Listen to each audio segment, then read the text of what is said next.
Jason Chatfield, JASON CHATFIELD. Tell us about the society and why people should get involved.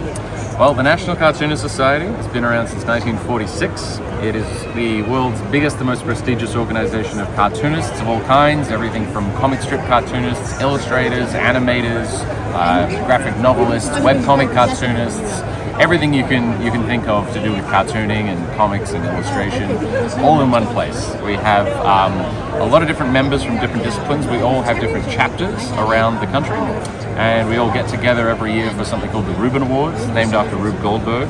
We give out divisional awards for different disciplines of cartooning, and then of course the big award, which is the Reuben, for Cartoonist of the Year. We have been doing this is our booth here at San Diego Comic-Con. We do lots of different conventions.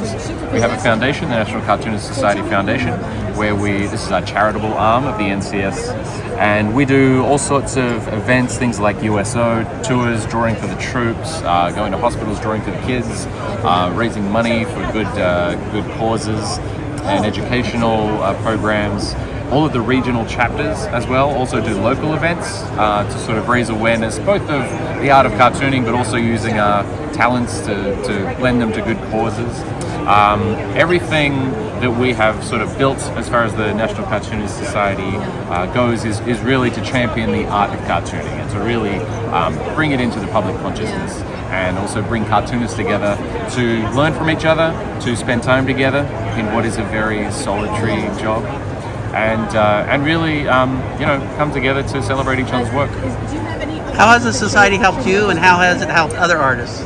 Well, as a cartoonist, there's nothing more helpful than talking to other people who do exactly what you do, but a bit better than you. So I think you learn more from other cartoonists who are working than any book you could read, or college degree, or anything like that, or art school.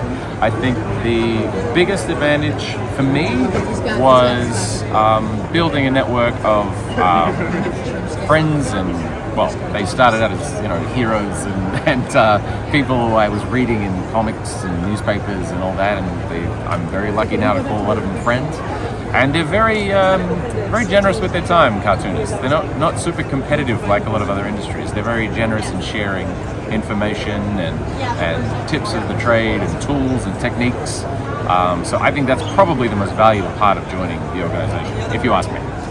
And as an upcoming artist, how can people join your society? So there's one really, really simple, straightforward way to join, and that's to go to nationalcartoonists.com. There's a button that says how to join, and you can apply online now for membership. There's several different tiers of membership, whether you are a cartoonist just starting out, if you're a trade member, so like a publisher or a syndicate or an editor or a colorist or a letterer, you can be a trade member. A full artist member is like a regular member of the NCS, and we also have a retired member category, but that's for people who have been in the organization for a while and have since retired. You can go onto the website nationalcartoonist.com, sign up online, and the membership committee take a look at your work. They look at your portfolio, they look at your body of work and what you do, and then they will approve or deny, or maybe sometimes recommend a different category of membership. And we also recommend that everyone goes to a local chapter event to meet the other cartoonist members and kind of get a feel for what the NCS is, to check that it's a right fit for them. Usually it is. But yeah, we always encourage people to go along, find out where their local chapter is, meet other cartoonists and talk to them about it. But if anyone's watching and want to learn more about it, nationalcartoonist.com is the website.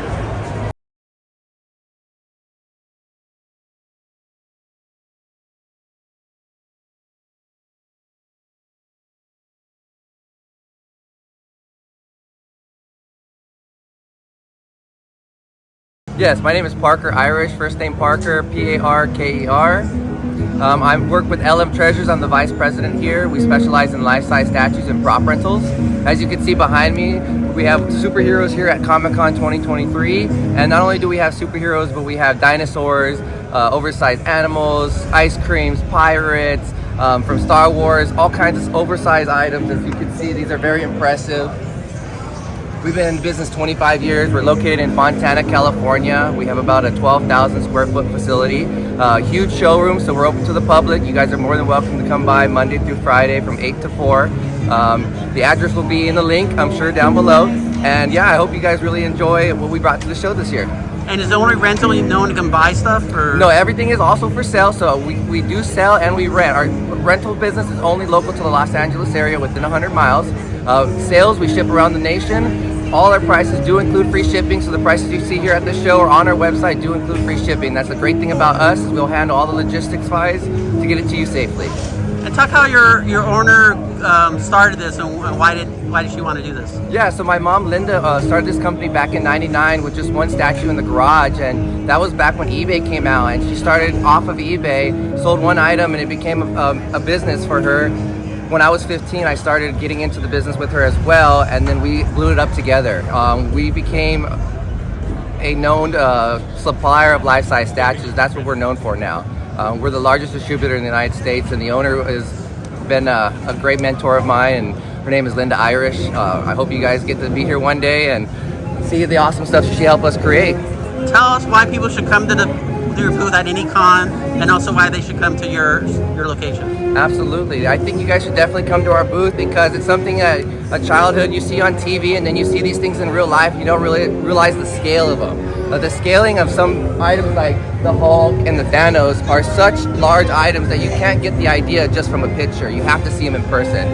The quality of these are far more detailed than online. So when you come and see them in person, they're actually almost jumping out at you. And anything else you want to mention about the company? Oh yes, I wanted to mention that our first licensed product is the Slimer statue.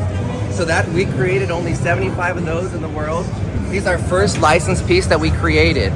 In-house, we're looking to do more pieces for you guys. This is the first one we designed in-house, only 75. We ship them nationwide. They're $16.99 on the website, free shipping. And I hope you guys enjoy him. Do you do custom? We do customs, but obviously it's case-by-case basis. If you want to send me an email, my email is parker@lmtreasures.com, and you can reach me there. And tell people how you can contact social media or website. Yeah, so our social media at Instagram is LM Treasures. Our Facebook is LM Treasures. Our website is lmtreasures.com. Really simple. If you want to go with the prop rental side of things, it's lmtreasures-proprentals.com.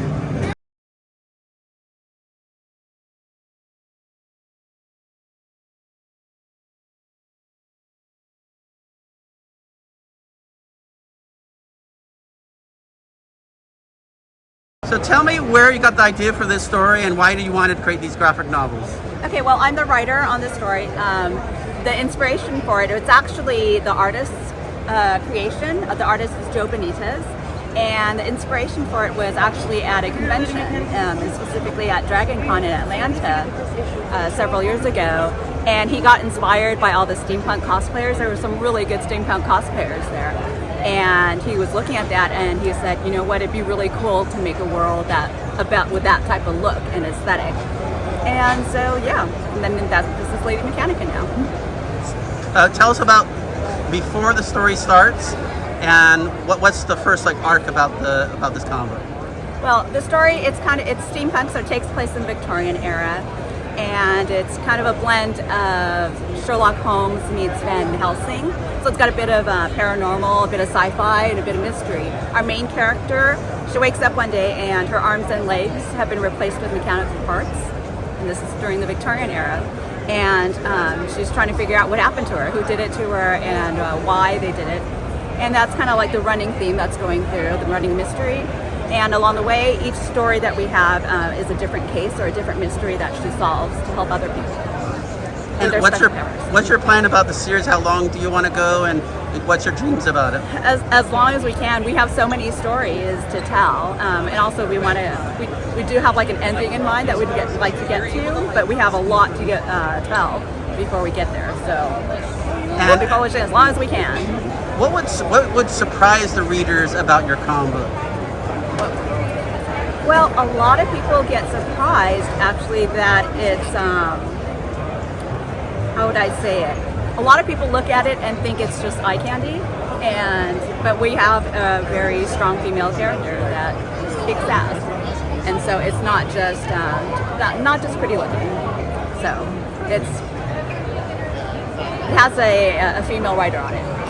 I don't know if you want to show all the beautiful art. It's by Joe Benitez, and he's been working for a long time. He used to work at Top Cow. He's done Weapon Zero, The Darkness, Magdalena. He did some runs at DC. He worked on Titans, Superman, Batman, Supergirl, a bunch of other books, and this is his creator-owned now. And that's it. Well, this is our second Kickstarter that we've ever done. Okay. So we're doing, it's like an advanced look at the new story that will be coming out. It should be coming out through Image next year. And we're doing Kickstarter that will be for the first 2 issues to help support the book. We're doing it because going through Image, they don't pay for the creative team or anything. And our creative team puts a lot of work into the book. And we want to make sure they get compensated for it. And so we do the Kickstarter to generate some funds for the creative team. Anything that we raise that's above fulfillment costs, all the printing and shipping and whatnot, goes straight to the creative team. And where do they find your Kickstarter? And you can find it on Kickstarter. I don't know, there's a QR code, but I don't think that helps you. But yeah, you can search for Lady Mechanica on Kickstarter. And tell people how can find you. Talk about both the cons and also the internet, how they can find you. Yeah, so you can find us. Usually we're doing the shows like San Diego and WonderCon and whatnot. Our book is published by Image Comics now, so you can find them at your comic stores. You can find it on our website, joebenitez.com. It's also up on Comixology if you like your books digitally, and you can order them through bookstores, and hopefully your comic book stores will have them too. Is there anything else you want to mention about the comic book? I think that's it. Give it a try, and I hope you like it.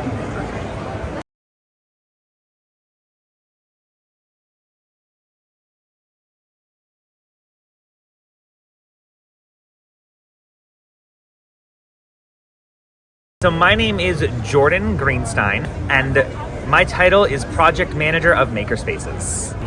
Well, hello everybody. So this is Garner Hole Education Through Imagination. Our goal is to bring the wonder of animatronics to schools.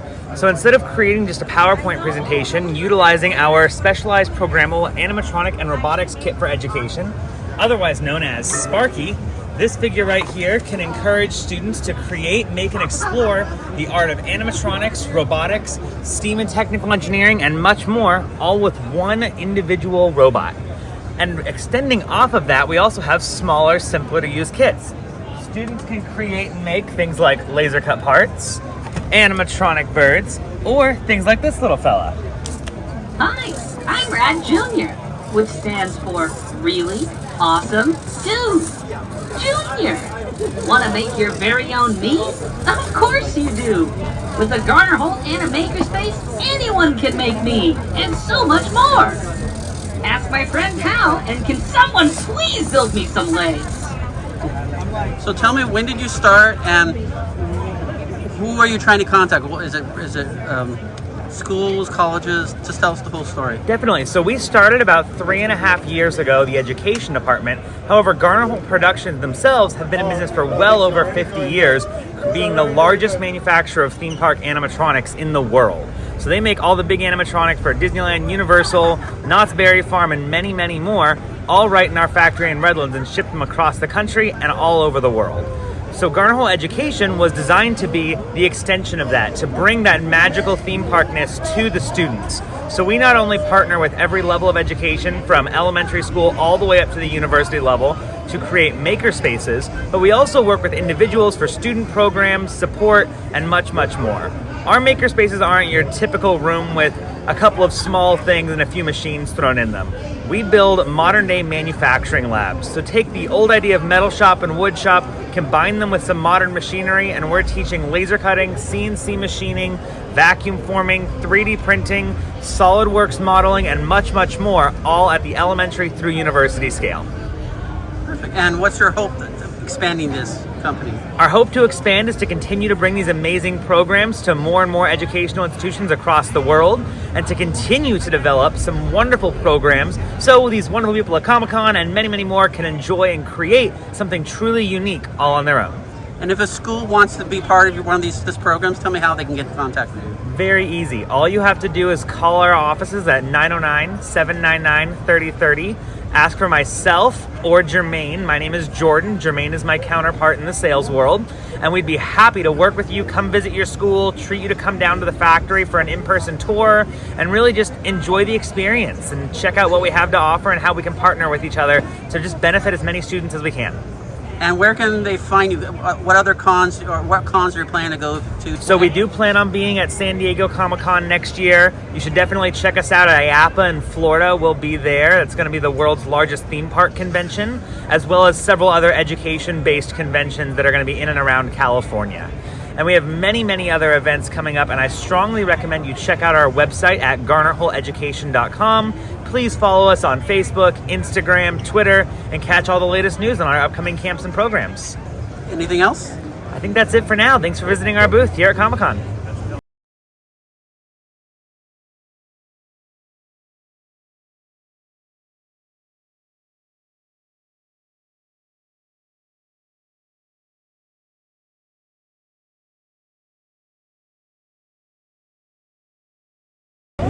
Just give me your spelling of your name and the title.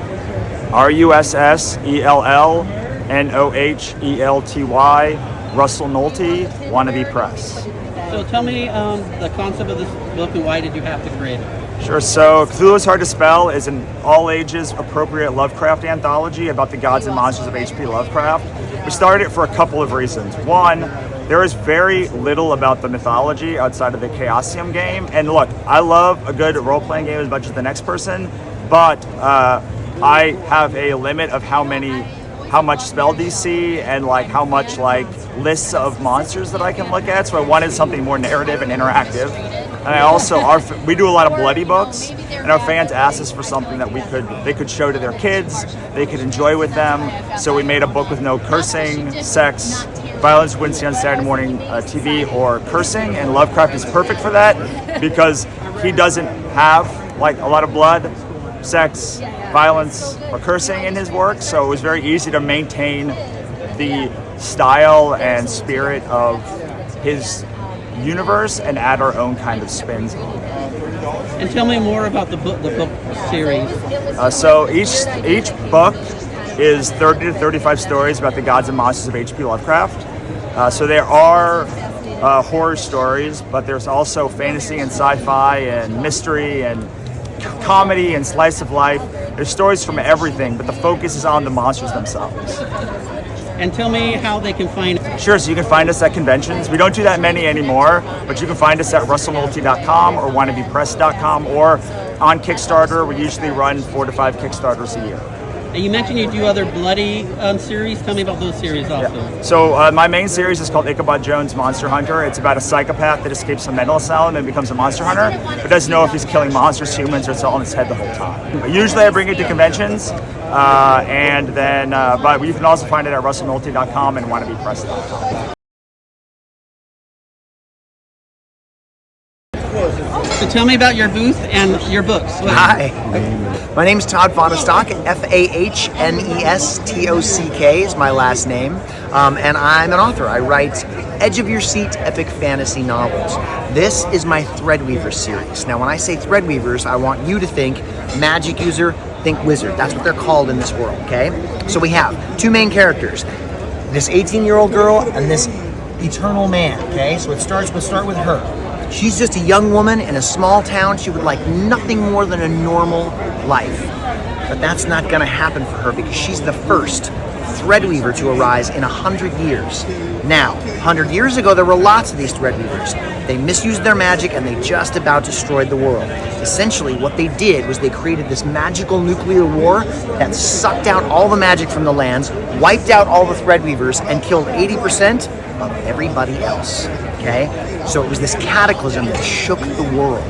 Now, 100 years later, the lands are dry, they're brittle, and if there's one thing all of the rest of us that remain, the 20% of us that are left, can agree on, is that Threadweavers suck, right? So, if the villagers find out that Mirala is exhibiting these powers they thought were gone forever, they're gonna kill her, okay? Cut to the second main character and the title character of the first volume, 1,400-year-old demigod and legend known as Wildmane. This guy is an immortal hero who's been kicking butt for 14 centuries because 14 centuries ago, the god of justice took up residence in his body and then went to sleep. Now, not only did this make Wildmane immortal, but it also gave him access to this vast amount of power that when he lets that off the chain, look out. This guy has been known to take on entire armies single-handedly and win. He can do just about anything. But because of something specific that happened to him 400 years ago, what he wants to do is die. Now here's what happened. 400 years ago, during one of his many epic battles, the love of his life, this immortal woman who can change into a dragon, got caught up in a spell during the fight that took her and put her into this gemstone right here. And then the gemstone locked with a riddle that only Wildmane can solve. Now, if he solves it, the spell is simple. The gemstone will open and she'll go free. But as I mentioned, it's been 4 centuries. And this guy that can do just about anything can't solve this riddle, right?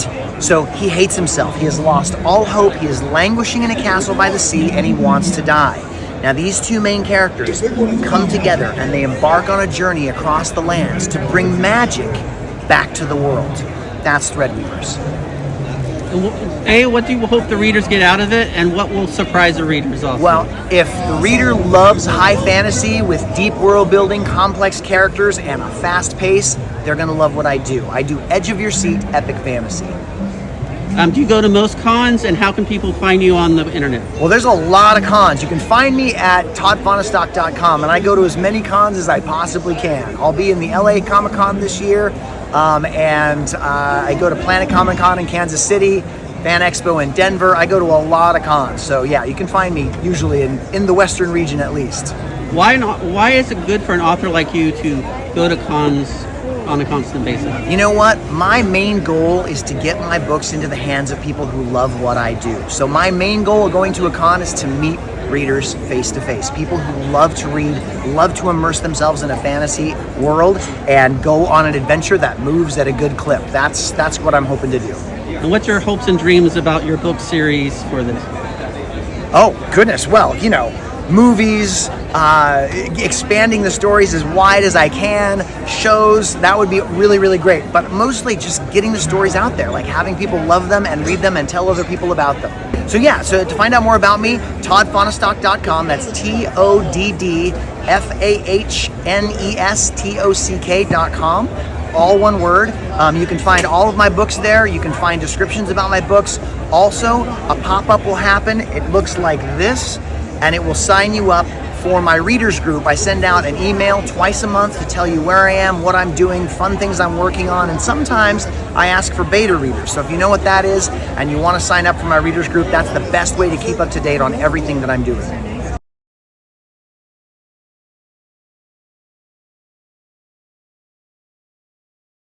Jason Chatfield, JASONCHATFIELD. Tell me about your book and why you wanted to create it, and then talk about the series. Well, the book came about from a bit of stand-up that I was doing, which was about you're not a real New Yorker until. And my friend came to the show, and he's my writing partner, and he was like, you know, that'd make a pretty good daily shouts for the New Yorker. And we've been doing New Yorker cartoons together for years. And then we wrote about 100 by the end of the night, and he was like, this might be a book. And so we pitched it to my agent. She said, you know, that's not a book, that's a series. She said, you're not a real golfer until, you're not a real teacher until, lawyer, you know, parent. So Parent was the first one of the series, and it was a very collaborative process. We wanted to make the challenges of parenting, make people feel a little less alone about everything from babies, toddlers, tweens, teens, all grown up, everything. And it's sort of in a page, per page, it's like one cartoon with the gag. So sort of like the New Yorker style with the gag at the bottom. But yeah, lots of different families. We covered all kinds of parenting, single parenting, and you know, there's a death, there's a funeral, there's a marriage, there's a divorce, there's an affair, there's everything in it. We did a whole thread. And yeah, it was a lot of fun to do. We have a lot of different kinds of kids, different kinds of parents, and the feedback so far has been really good. And how can they find it, both at cons and also online? At cons, we're at the National Cartoonist Society booth, 1307, and online, you'renotareal.com is where you can get it. And we're doing a special at San Diego Comic Con where I'm drawing your kid into the book, if you like, in a little flyleaf here, signed. But online, if you wanted to buy it, it's just you'renotareal.com. And you can also get mugs now too. That's a new thing. You can get mugs of your favorite page. What's your hope about this series? I'm hoping that it becomes like, kind of a brand like the For Dummies books, where you can just do one about everything from you're not a real Marvel fan, you're not a real Star Wars fan, not a real Yankee fan, everything from sports and fandom and all that sort of stuff to comics and cartoons, and hopefully I'm drawing until my hand falls off. That's the goal. That's always the goal. And what do you think will surprise them about your book? You know what? There's Easter eggs all through the whole thing. We didn't have to do this, and I think people have been writing to us on Instagram and on email saying, "Oh, I noticed you had little hidden things in the book. Like even on the cover, there's a girl with a cell phone, but in the cell phone, in the selfie front-facing camera, is the view of whatever that baby would be in holding that." I went to a little too much detail probably in the drawings, and so there's all these little like hidden Easter eggs and details, and the parents age throughout the book, and so do the kids, and the houses and the pets in the background age. And so when it comes to you're not a real cat owner until, you're not a real dog owner until, it'll call back to the parents in this book and the kids and the pets in this book. So it's like a universe. We kind of did some world building. So if you pay attention to the little details, you'll see little things like this guy, unfortunately his wife dies and he becomes a widower father. So he's a single dad. And then he actually meets one of the other mums who ends up getting divorced, and they get married at the end of the book. So yeah, there's just, there's some narrative thread to there. So I think people will be surprised by that. But yeah, my ultimate goal always is just to find something to draw that I like to draw, and just do that until I can't draw anymore. And once again, just to remind people, say if you want to learn more about this book. If you want to learn more about this book, you'renotareal.com. You can find everything you need to know about the book and see some sample pages as well before you buy it. And you can order it online and it ships anywhere in America or Canada.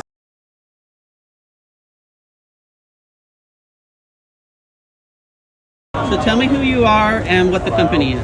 All right, well, I'm Jessica Mason, and the company's Wicked Tree Press. We publish horror, fantasy, superhero, and sci-fi books and comics. I'm a writer of comics, and I work with other artists to bring those to life. So, yeah. And tell me about your new comic book / book that just came out. All right, well, Mary Shelley's School for Monsters, La Llorona and the Machine is an original graphic novel. I did it with Anna Weischek. She's an amazing artist. And basically the premise of the book is that a young Mary Shelley goes into a graveyard. She comes across an occult mad scientist. He's kidnapped the evil Book of the Dead, the Necronomicon, but it's not so evil. It's actually cute and cuddly, but it's still very powerful. When she tries to rescue it and she touches it, it casts a powerful spell, and it splits her into two versions of herself. One that goes on to be human and write Frankenstein, the one that we all know and love, and then the second one is a supernatural, immortal teenager who rescues other monsters, creates a school for monsters like a safe haven like X-Men, and goes on to rescue other monsters. And so in this one, the first book, they have to rescue La Llorona, who has been trapped in a video game by a programmer, and it's a horror video game, so when kids play it and they meet La Llorona in the game, they disappear, because that's what happens in her folktale. So. Tell us about your hope about this series. My hope? Yeah, about the whole series. How long is it going to be? Okay, well, I'm hoping, we're already working on book 2. I'm hoping that we'll do at least 4 books and continue as long as we can, because I've got a lot of stories about misunderstood monsters that I want to tell, and I'd love to tell them with Anna if possible. And tell people how they can find you both at cons and also online. You can find me under Wicked Tree Press on Facebook or Instagram, or you can go to my website, which is wickedtreepress.com, and you can join my newsletter, follow along, or just follow me on social. And at cons, I'm usually under Wicked Tree Press as well.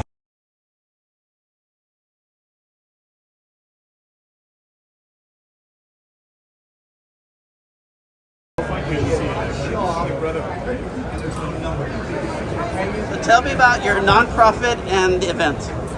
We're LostCon. We're a general sci-fi fantasy convention that takes place in Los Angeles. We happen on Thanksgiving weekend.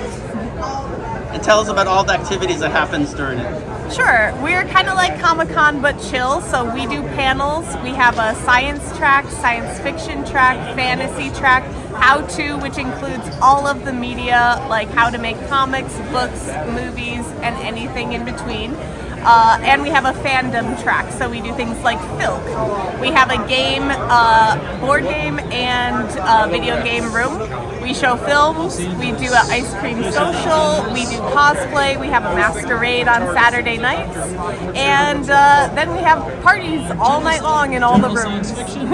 So how can people find you and get involved? lostcon.org. You will be able to find all the information about the convention at that website. And then you can also follow us on Facebook or Instagram at LostCon. And yeah, please come Thanksgiving weekend. And when did you hear about it, and why did you want to join this organization? Well, I moved to Los Angeles and I was looking up science fiction things, so naturally I went to Wikipedia. It was a very deep dive, but I found LostFest, which is the world's longest running science fiction club. It was founded in 1934 by Forrest J. Ackerman and Ray Bradbury, and it has continued meeting ever since. This club has been putting on this convention, and we're on our 49th year. So I got involved pretty much right away after I moved to Los Angeles and started working the convention. Now I program the convention. So I've been doing it probably for 9 years now. And what's your favorite part of the con? Well, I like the programming. Otherwise, I probably shouldn't be doing the programming myself. But I'm a big fan of science and science fiction, so I love doing those. And then fandom is always welcome at our cons, so we make sure we have things for everyone. And tell us again why people from Southern California or all around the country should come to your event. Well, Southern California, definitely. It's the best place to have like your chosen family after you spend time with your family on Thanksgiving. And it's a great place to just kind of unwind after all of the stress of putting together a Thanksgiving dinner. We really do have fun, and we get to have like long-form, deep conversations with all of our guests, and everyone's very approachable. So while you might be able to see all these people here at Comic-Con, at LostCon you're going to be able to get to have like one-on-one conversations, dinner, or even we do tea, and so you can get to meet your favorite authors and just kind of have conversations with them. And tell us again where you can find the internet and where you get the tickets. lostcon.org, that's where you'll be able to buy all your memberships, and then we take place at the LAX Marriott.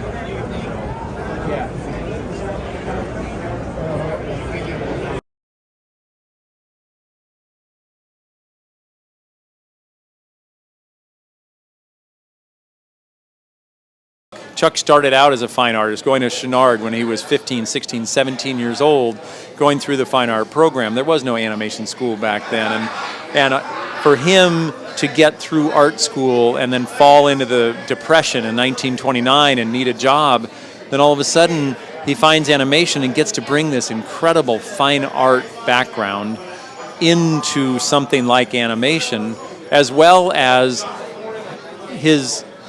he was so well read. I mean, he started reading the great books, the masters, Baudelaire and O. Henry and Dickens and Mark Twain especially. And I think it infused him with this intelligence, the sophistication, but also this humor. Twain influenced his comic understanding and timing, and also going out and watching Chaplin and Keaton make their films. They all sort of bathed in him as he was a child, and it all started to come out when he got into this place with all these other guys who were incredible intellects and incredible comedians and these artists to make these cartoons. And it was really, they were left alone during that time. So all of a sudden they get to play. All they had to do is deliver these 6-minute cartoons on time, on budget, and they got left alone. Yeah, the censors got their hand in occasionally and kept some of the things that they wanted to say, but for the most part, they got to create. And that's probably why they're so timeless, because there really wasn't any interference on somebody else who didn't know what they were doing saying, oh, don't do that, don't do that. In fact, anything that, for those kind of people that said, don't do that, they knew that they had to do that. And so they go ahead and finish whatever it was told they were not supposed to do. I think that now that I've been, I lived with Chuck for 40 years, and now it's been, 16 since he passed away. So basically my entire life, I've witnessed the way that he is a person and the way that people are influenced by his characters. One, it's varied. It comes out not just in animators, not just in artists, but it comes out in business owners. It comes out in educators. It comes out in scientists, and every which way, I get stories that people, they're inspired by, and they can't even put their. It's a joy that comes out inside them, and I think that may be, just thinking about it right in this moment, that might be it. That Chuck created these cartoons in pure joy, and he did it as a job, but he did it with a light heart, knowing that what was inside of him needed to come out in his characters and in his cartoons. And so I think in a way the comedy, the character development, the caring that we all have about these characters, plus the intelligence that goes into the dialogue and the story and the way that they interact, I think that stimulates that same deep down joy and creativity that he had while he made it. It stimulates that within us. So I think that there's something beyond whatever the surface is of what it, whether it's science or whether it's art or whether it's filmmaking or animation, that it stimulates something below that and then comes firing up through that and just makes it that much more potent when it comes to the screen or to life. So one of the big things that we love to do during Comic-Con is we have 2 or 3 different shows each day as we're here, celebrating different artists, different genres, oftentimes comic book superhero artists and the genre, but we also do like Fabio Napoleone and anything.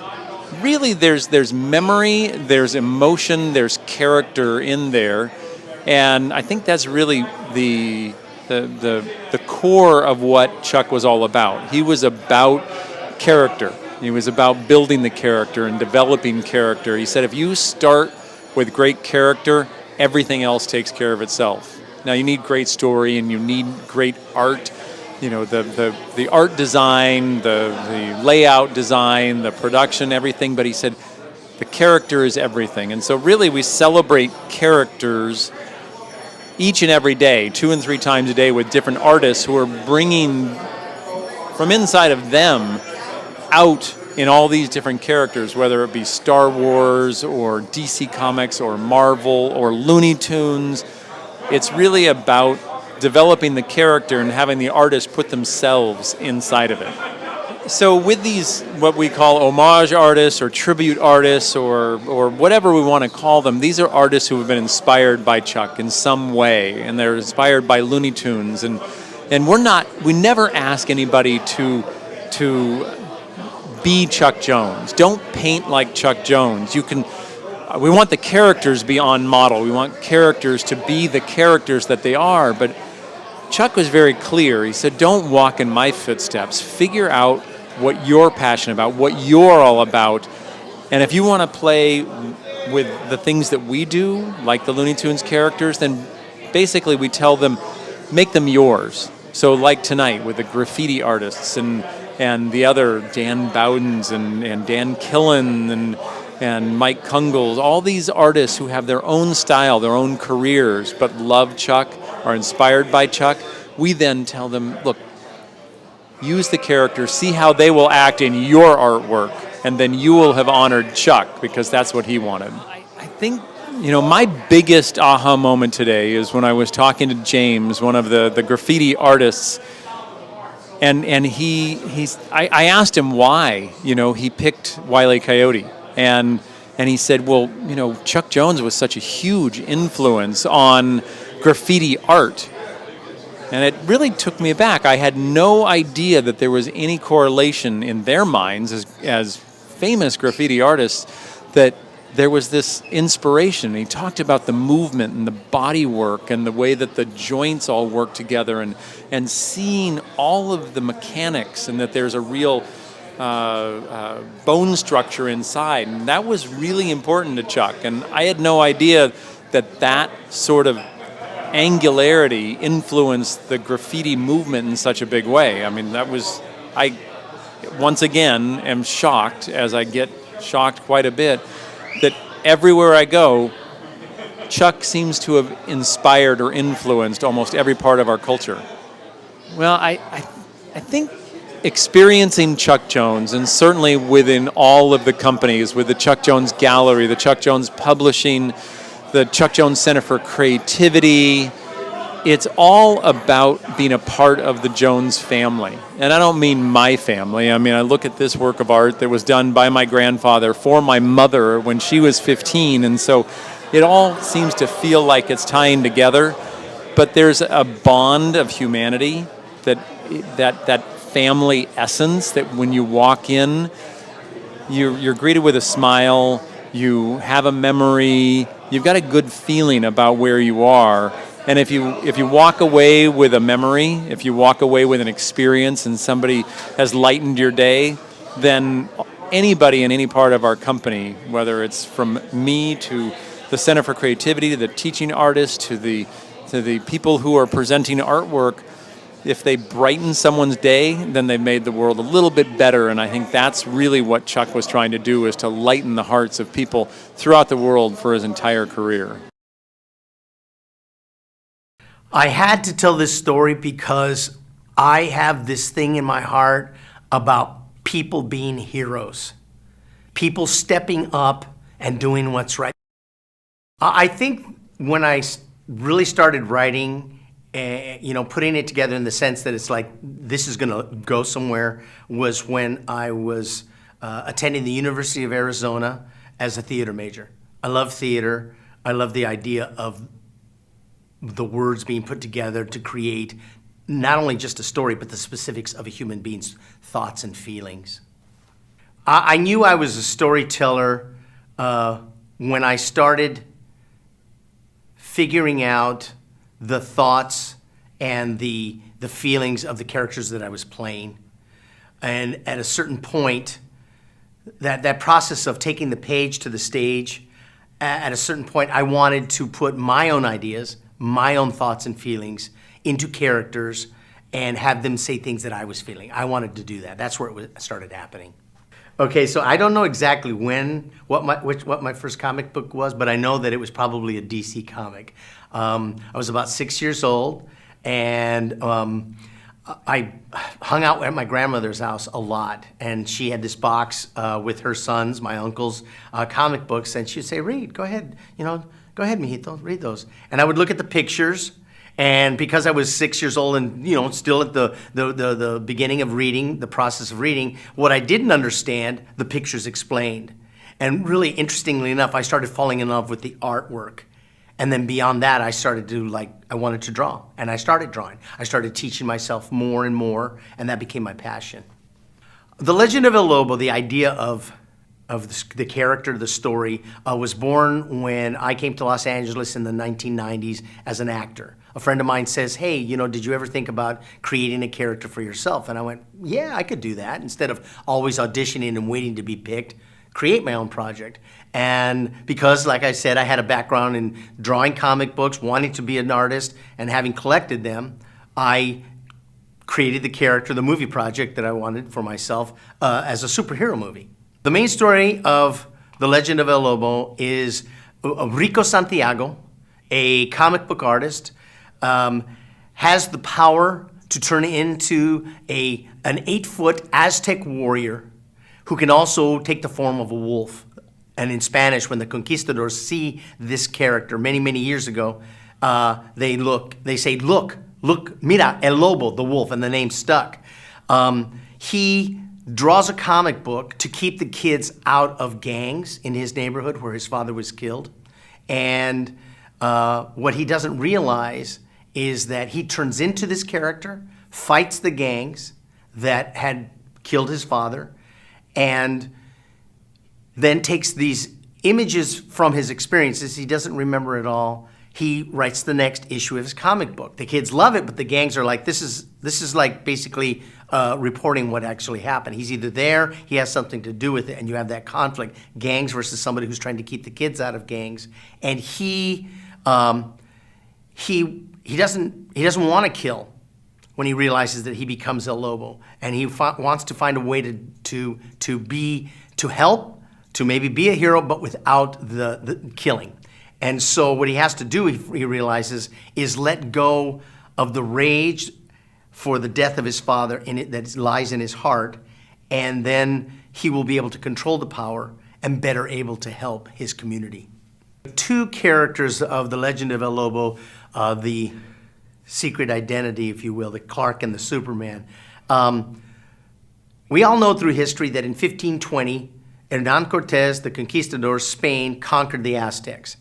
Bruce Logan and I decided to ask, what if they didn't just get defeated? What if we have some detail? We created a mythology that says the Aztecs offered up to their god of war, Huitzilopochtli, the heart as a human sacrifice. We will give you the heart of our greatest warrior, Huracan, if you will just let us survive the Spanish conquistadors. The gods laugh at them, mock them, and say, no, instead we will give this warrior the power of the wolf, the protector, and he will be able to defeat them. Unfortunately, the power enhances what he already is, the ferocity, the strength, and when he sees his woman in the arms of Cortez, he becomes jealous, kills indiscriminately conquistadors, his own people, and realizes, I am not worthy of this power. And it has himself entombed until somebody more worthy comes along who can help the people, la gente, la raza.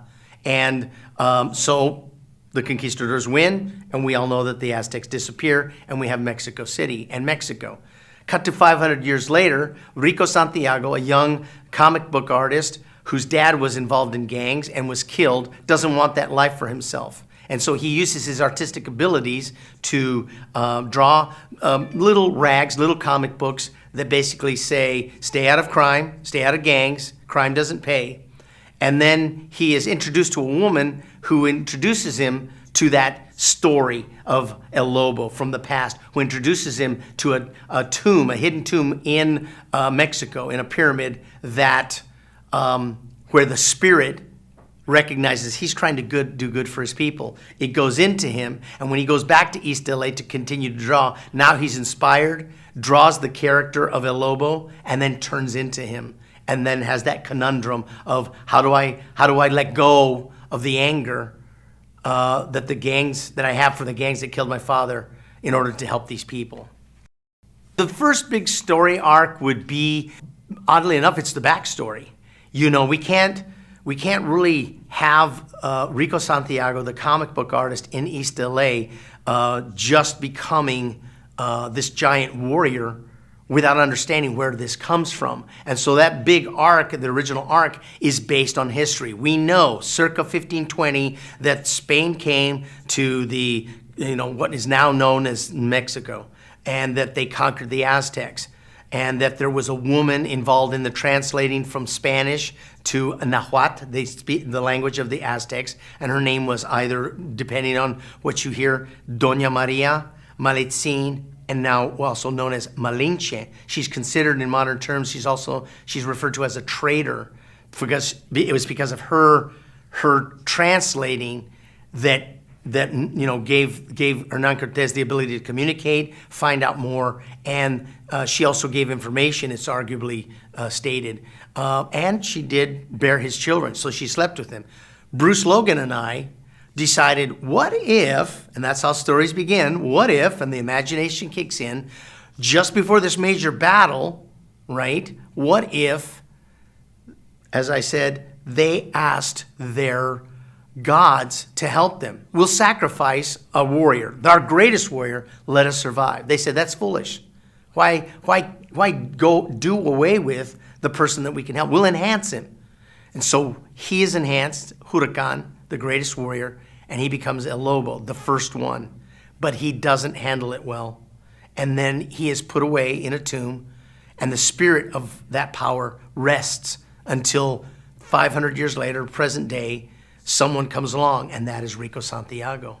That is the second major arc, and his major thing is how do I solve my problem, which is I want to help the people, but I seem to be doing my own killing. I seem to not be in control of the power, and it can go awry. I think, with all due respect to, everything under the sun of comic books, this is very, very much like Stan Lee and Spider-Man's "with great power comes great responsibility." Heroism involves courage, risk, and decisions. You have to make choices. I had to tell this story because I have this thing in my heart about people being heroes. People stepping up and doing what's right. Because the truth of the matter is, as we all know, we don't have superheroes. And we use that word super because it's supposed to be a superlative that says, boom, right? Be better than we are. Be better than, don't just be normal, be better. Step up. And so, help the person that's been in a car accident. If there's been a car accident, get out of the car and see what's going on. Help the old lady that trips and falls, or help the homeless. These human qualities. We have to be our own heroes. It's a metaphor. And in addition, I wanted to make it a hero that spoke of a culture that is not as recognized as it should be. There's lots of people, even within their own culture, Mexico, Latinos who just go, what? Aztec? I come from where? We take it for granted that, it's not necessary. But in this sense, I wanted it to be. There's other stories to be told, and they can be told in different ways, and that's what I wanted to do. At our page, The Legend of El Lobo on Facebook, become a warrior. You warriors out there who are already on our page and like our page, spread the word. Invite somebody else if you like it that much to say, hey, check it out, become a member of the tribe. And those of you who are listening to this right now, you too can become a member of our tribe. We can't do anything without you. We do it for you, and we hope that you enjoy it. Spread that word as well. And you can buy posters, you can buy comic books, and that's where you get the news. That's where you get the of events. Whether we're going to a comic book convention or there's a comic book convention that we recommend that you go to, or a comic book or an artist that we recommend, it is where you can become a member of our tribe, the Azteca tribe of the Legend of El Lobo. So don't forget, you're a warrior, be a warrior, and viva El Lobo.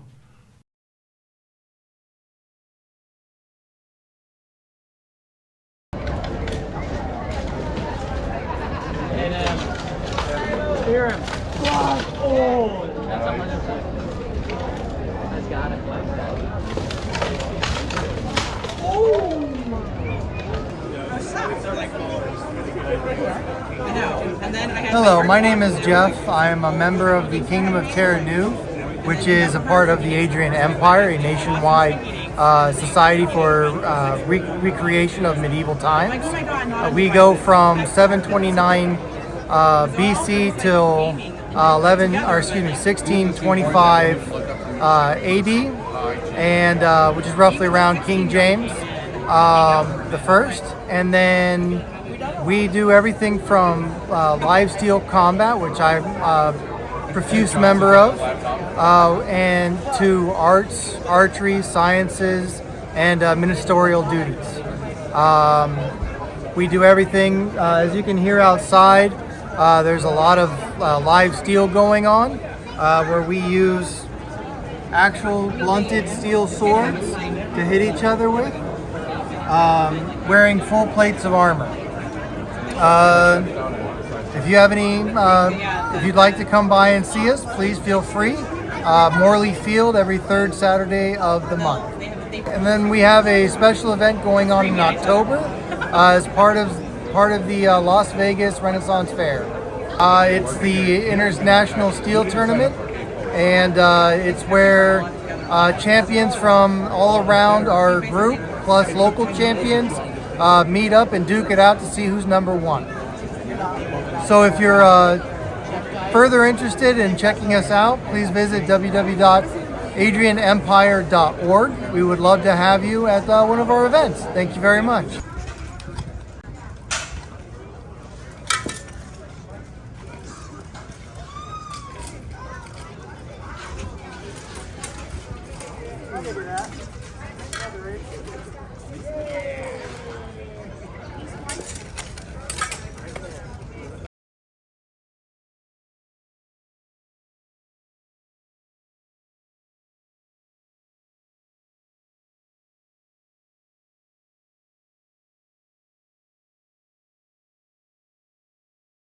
So my name is Sarah Wetmore, last name is Wetmore. My TK number is 11580. Member of the 501st for almost a year. So tell me, what is the 501st? How did it start, and why should people get involved? So the 501 is a Star Wars costuming club, and there are multiple costuming clubs. There's the Rebel Legion, those are the good guys. 501st, bad guys doing good is our motto. And then we have the Mandalorian Mercs, and there are other clubs like the Droid Builders, Saber Guild, all kinds of things. And we're basically a group of fans that are so passionate that we create our own screen-accurate costumes that we then use for charity events. So we'll go to hospitals, we'll raise money for different groups, and throughout the year we do parades. It's just a great organization. Highly recommend going to our website. 501st Legion will get us, if you Google search 501st Legion, you'll find us. Tell me why you joined it and why do you love it? So ever since I was a little girl, big Star Wars fan, like everybody probably watching is a big Star Wars fan, and I always loved the TKs. Those are the original stormtroopers from A New Hope from 1977. So one of my dreams had always been to build one of those. So when I was old enough to kind of get going and things like that, I want to join the 501st, and you can join before you have a costume. You just can't be approved until you have an approvable costume. So I just finished my TK a few months ago, so I am approved. I also have a Jawa costume, which I also have approved too, so it's really fun. It's a great group. Tell us again how people can join the group. You can join by going to the website and just clicking on become a member or interested or contact me. Any of those things will get you people that will be connected to you, and you can join that way. Tell people, even if they don't want to dress up, but they want to help an organization, how can they donate? How can they help? The best way to do it, you can donate from the website. There's a way to donate there, I believe. But another way to do it is just find us at one of our events that we go to. Like I said, every big charity will have us there. Every big parade will usually have us there, and we have a way for you to donate that way. Getting involved without becoming a member, you can come and help at events. Sometimes we need hands just to do things that are not necessarily Legion, but just helping hands can help you. And remind people again how to find your website. If you just Google 501st.com or 501st Legion, you'll find us.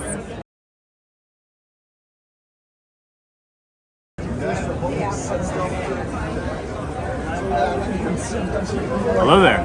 So tell us who you are and what this great nonprofit is about. Yeah, my name is Ryan, and I am the Executive Officer, Vice President in Earth terms of Sunrider Base of the Rebel Legion. The Rebel Legion is a group where, to put it simply, we dress up like Star Wars heroes and go to kids' hospitals. It's a lot of fun. You might be familiar with our sister group, the 501st Legion. They're sitting next to me at this booth. And yeah, Sunrider Base covers Los Angeles, Orange County, Inland Empire, sort of the northern tier of Southern California. And yeah. So tell me how people get involved and what all the activities are. So as far as activities, any sort of community event, charity walk, fundraiser, hospital visit that would benefit from some Jedi and Rebels and Tusken Raiders showing up, and what event wouldn't benefit from that? On rebellegion.com, you can request us to make an appearance. It's completely free. We don't charge for appearances. We're just here to support causes. As far as getting involved, it's as simple as having a Star Wars costume. We strive for accuracy. There are standards, but we love to help people meet the standards. We love to help people learn how to craft. I didn't know anything about making costumes before I joined, and now I've got like a dozen of them. I do Luke Skywalker, that's why I'm stuck with this hair, several other characters. But yeah, rebellegion.com also has a really great forum that's an excellent resource where we've been compiling information on these different costumes for over 20 years. And that's definitely the place to go, no matter where you are in the world, everywhere, from England to Israel to Australia to Asia, we're everywhere. When did you hear about it? Why did you want to join it? And why do you love it? Ooh, I love that question because when I was 10 years old, at the second Star Wars celebration ever held, I met the Rebel Legion and I met the 501st Legion, and I couldn't believe that I didn't have to stop playing dress up when I grew up. And then 10 years later, almost to the day, I did my first event as Luke Skywalker, and like I saw myself in those kids, you know what I mean? And I wanted to give back. That day, I told my mom, when I grow up, I'm gonna do this. And she was like, yeah, you absolutely will. And that's how I ended up here. Tell us how you feel when you go to these charity events.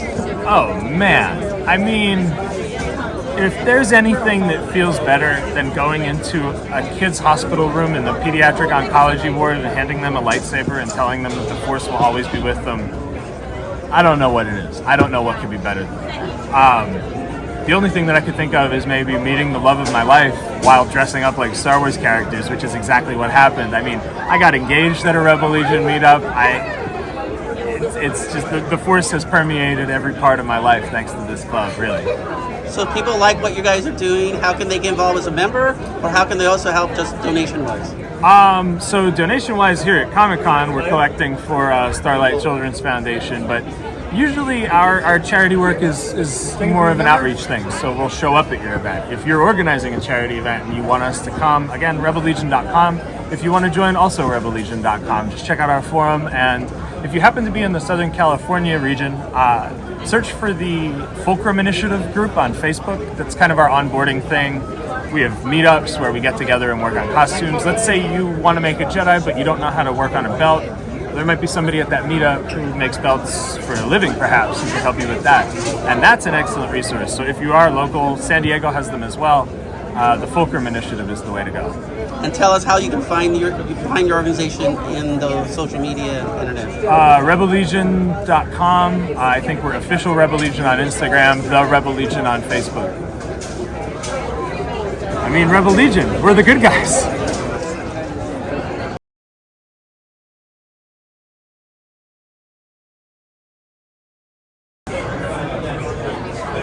Tell us who you are, what this great nonprofit is, and what you guys do. Sure, absolutely. So we are the Mandalorian Mercs. We are a Star Wars costume club with chapters all over the world, including Japan. We just had somebody from Hawaii come,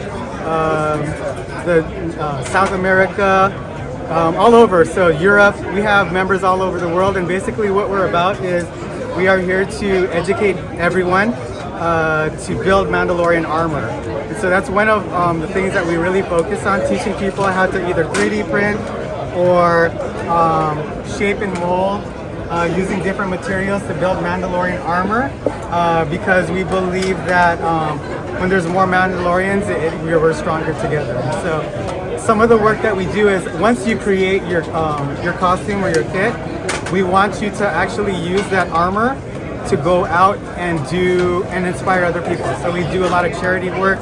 We work with hospitals, libraries. We work for all different types of events, and really want to bring the Mandalorian spirit to everybody and inspire them in any way that we can. When did you hear about this organization? Why do you want to join, and why do you love working with this organization? So I heard about the organization back in 2018. And when I saw them doing a lot of work, I saw a lot of really cool Mandos. And so I wanted to build Mandalorian armor, so I got inspired with that. When I put together my first suit of armor, it wasn't quite up to the expectations that the club wanted, because basically the club wants everybody to be at their best and always continually improving. So technically, even though we have a set of armor, I have approved armor, we're always in a state of constant improvement. We're always trying to fix it, get better. And so the way that we do that is we have armor parties that work together to do that once a month. And so with that, with the armor parties, we are constantly pushing ourselves to improve our own skills or to learn from others and to really work with and collaborate with other members. And so once we get our armor up to working condition, then we go out and we do a lot of charity work. And so I just recently got approved about 2 years ago, and I've been loving it ever since. How can people find you and join your organization? Glad you asked. So if you go to www.mandalorianmercs.org, that will be our main site with all of the different chapters from across the world.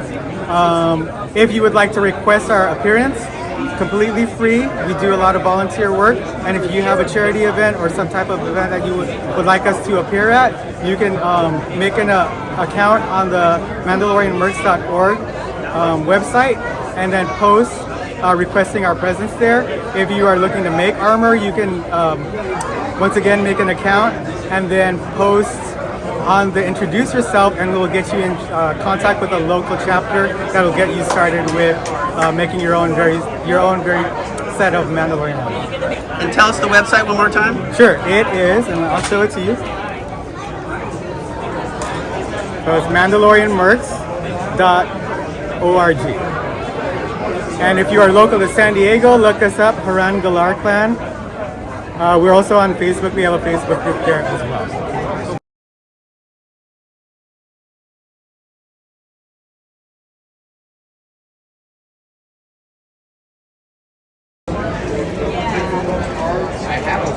So tell us about the San Diego Star Wars Society. The San Diego Star Wars Society was founded. We met a lot of our friends back then. We met on a chat room, an AOL chat room, and we just thought that Star Wars was coming out about that time, and we just decided to get our friends and to start a Star Wars club because we're all interested. And after that 16 years of no Star Wars coming, we were all excited to start Star Wars. So we met for the first time in a downtown building, and that's when it started. And we started going to movies together. Then we started doing our charitable endeavors. We do a lot of support on different charities. We come here to con. Our club is based on children and family, whereas a lot of the other clubs are 18 and up. Just tell us how people get more involved in the San Diego Star Wars Society. It's a lot of fun for us and for the children. Gives them activities to do, and they can come along with the parents, and so they costume as well. We have a lot of members who costume, and that's one of the more fun things to do.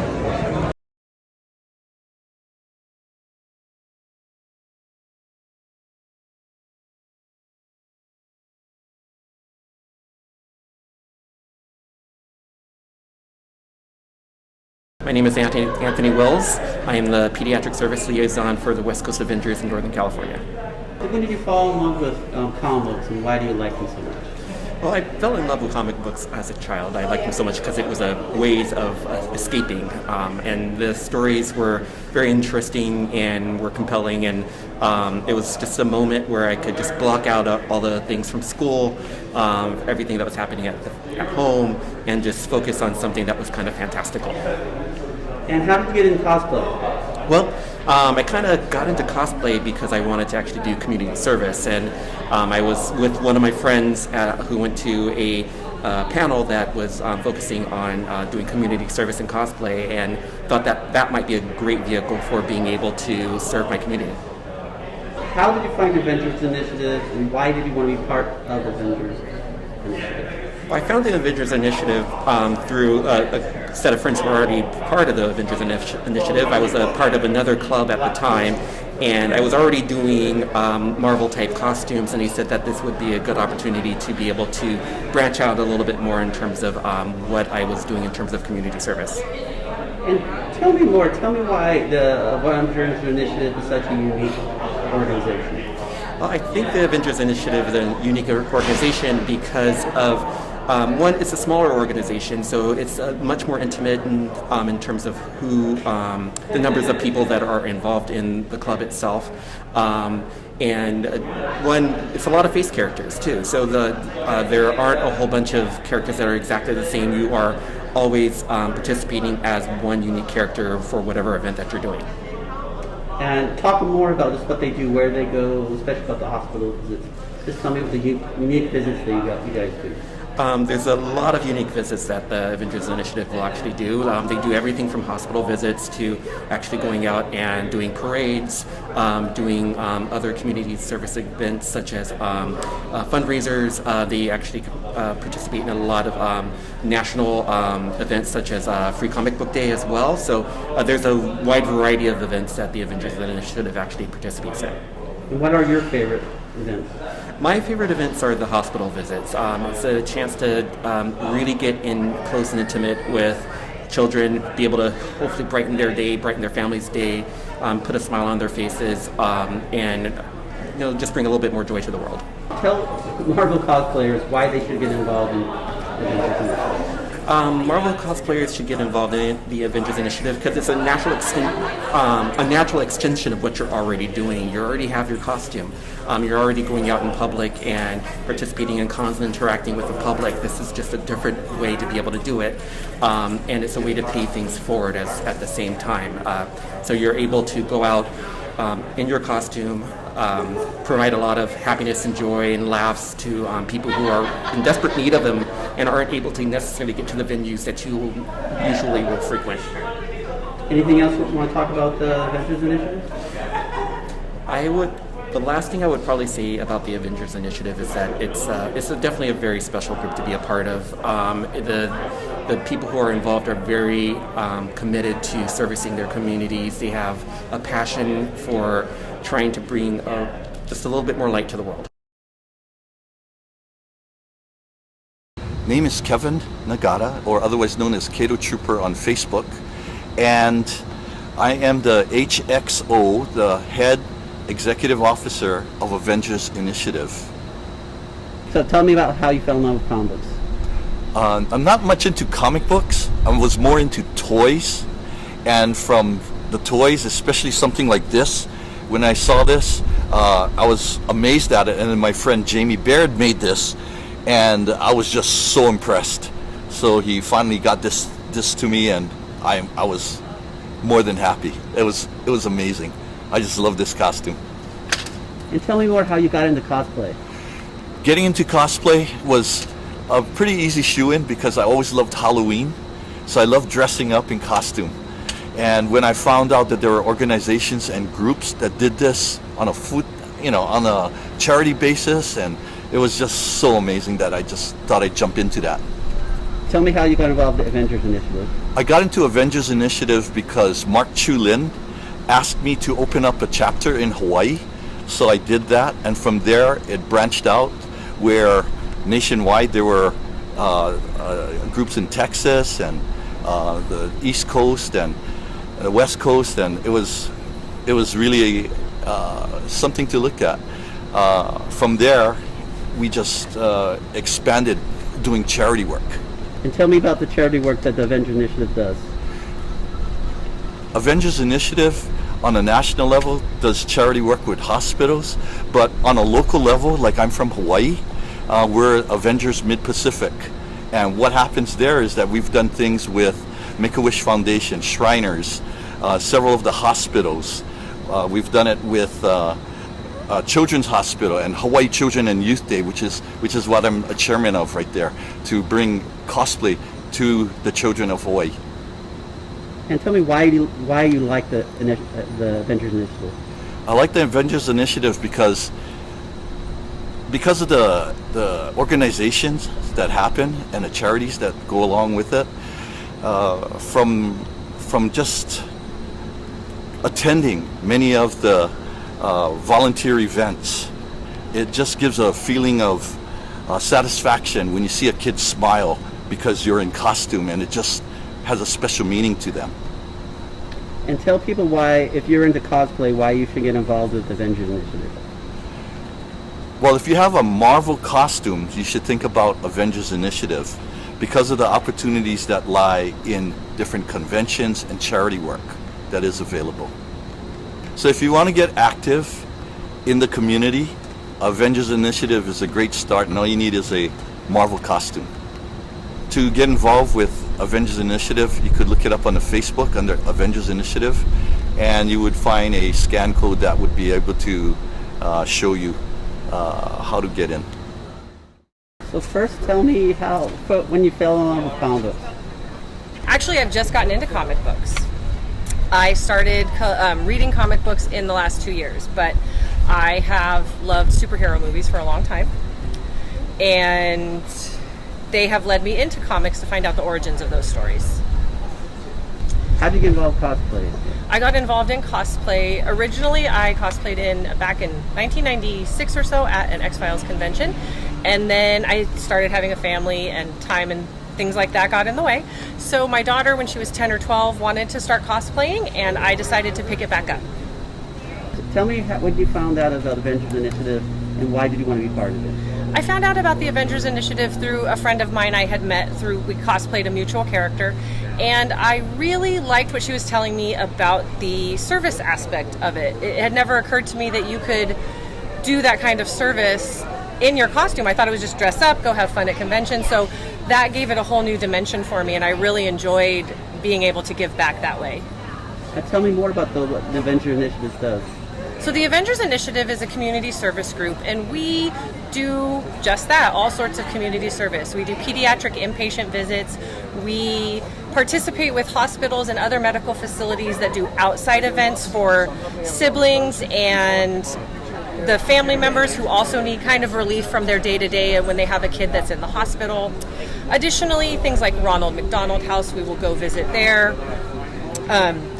We've worked with comic book shops for Free Comic Book Day, providing atmosphere for different events and signings that they may have. Tell me why you just enjoy being involved in this organization.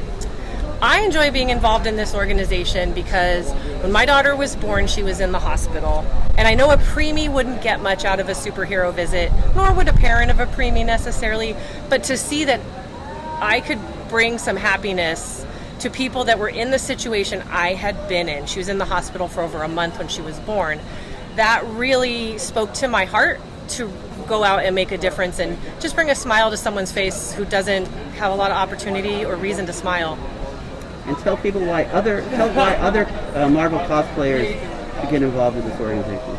There's no feeling in the world like being able to do a visit with some kids who don't have a lot to smile about and go in their room and their faces light up when they see the characters. It's fantastic, and it really warms your heart. It's a good reason to have all these fantastic costumes. You know, yeah, we put them on and we come to cons and we have a lot of fun, we do photo shoots, but you can do more with that and just take a few minutes out of your day and go brighten someone else's. And tell people how they can get involved with the Avengers Initiative. You can reach out to the Avengers Initiative through our Instagram or our Facebook. You can find us. We have different chapters throughout the country. So look up Avengers Initiative on Facebook and that'll put you in contact with us. Avengers Initiative, assemble. Hello, my name is Xavier Garcia, and I'm the event manager for the Inland Empire Ronald McDonald House charity. The Ronald McDonald House provides comfort and care to families and children in Southern California. And tell me how you found the Avengers Initiative and why did you want to use it? The Avengers Initiative is an amazing group that will visit the Ronald McDonald House at our events and will provide smiles to all the kids that come. The Avengers Initiative has been so helpful in helping us with our mission and providing comfort and care to the families and children that we serve. When they are at our events, they are so happy and they just want to take pictures with all the superheroes and be around them and have fun. And so it's very impactful when the Avengers Initiative come to the Ronald McDonald House events, because they are just so amazing to be around, and they just are a bright light and are very helpful in just helping these children get their mind off things, you know, and not thinking about their brother or sister that's in the hospital across the street. Instead, they're playing with Iron Man or Spider-Man or Captain America and just laughing, smiling, having fun, and not thinking about, you know, what's happening across the street at the hospital. So it's incredibly helpful for the Avengers Initiative to continue to support the Ronald McDonald House. And can you talk about the 2 or 3 main events that they help the most with? Sure. Our annual Walk for Kids has over 2,000 participants that will come to Fontana Park in California. And it's a day where we all can get out of the house and stretch our legs and walk freely in a 1 to 3 mile event as superheroes. So we all get to dress up, and we invite the Avengers Initiative to come lead the charge. And that's exactly what they do. Their presence is so big, and it's so impactful for them to be there, and for all the kids and all the participants of the Walk for Kids to kind of be around them and to all feel like a superhero themselves, and to be able to take pictures with them and to walk with them and to walk for a cause. And also our Christmas in July is also an annual event that we have. And Santa Claus will show up, and he does bring his helpers, and his helpers are the Avengers Initiative. And to have them at Christmas in July is absolutely amazing. It's a beautiful day with a toy drive for the kids and music. We have a DJ that comes, and we play games like cornhole and just do a lot of fun things with superheroes. And again, it's a day for our families and kids to just laugh and smile and just have joy, and to not think about their brother or sister that's in the hospital across the street. It's just a day to just be happy. Anything about the Avengers Initiative you want to add on to that? We couldn't do what we do without people like you.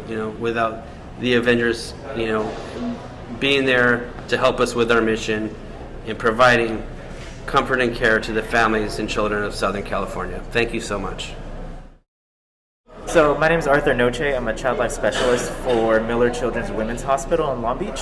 What we do is kind of normalize the environment for the kids. So working with Avengers Initiative is definitely a plus, especially when we run our special programs and events for all of our patients, kids, just to feel like they're not in the hospital and they're not stuck there. And like, hospital's a really scary place. So, being able to see like superheroes and like Star Wars people, like Star Wars characters, like it's always a good experience for them to be able to do that. So tell me where you found Avengers Initiative and why are they such a unique group? So it's really embarrassing, but I found them on Google. We needed like a group of cosplayers and characters to show up at one of our Super Siblings events to visit the siblings and kind of make them feel like they're loved and they're getting attention too when they haven't been getting the attention they need, especially with their brother or sister in the hospital. So I did a quick Google search, and like they were the first ones that I found that I felt like connected with. They were so nice. Their response time was literally like within an hour and everything.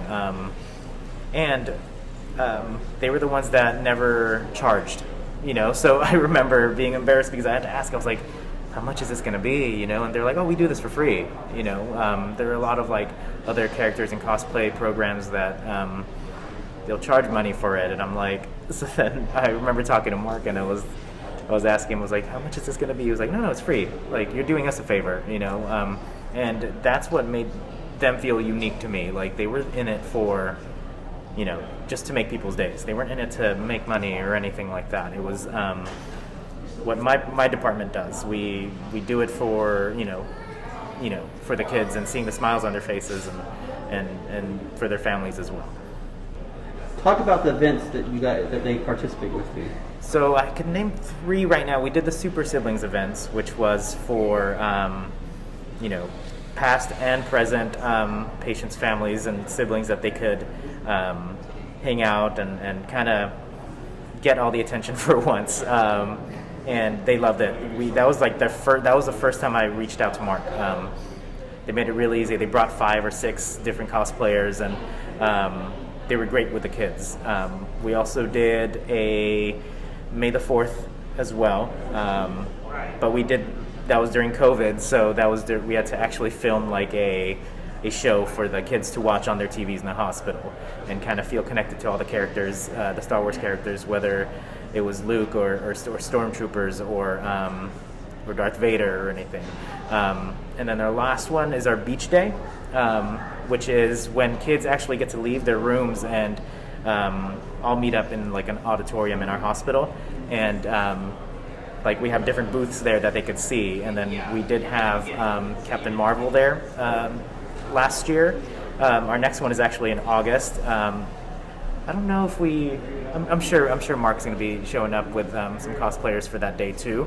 But Beach Day is a really great day for our department and everything.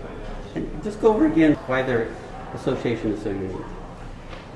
They're so unique because they're so easy to talk to. Sometimes I talk to people trying to get them to volunteer, and they're like, oh, like it's a business, and as much as a business this is, and the Avengers Initiative are, they also are very down to earth and easy to talk with and easy to plan everything with. They know what the hospital kind of expects from them. They make my job easier because I'm the one who kind of handles the groups whenever they come in to visit the kids. So they make my job easy because they already know what to expect. Tell me what would you tell other hospitals? This is why you should use the Avengers Initiative. I would choose the Avengers Initiative over any other program for our hospital because they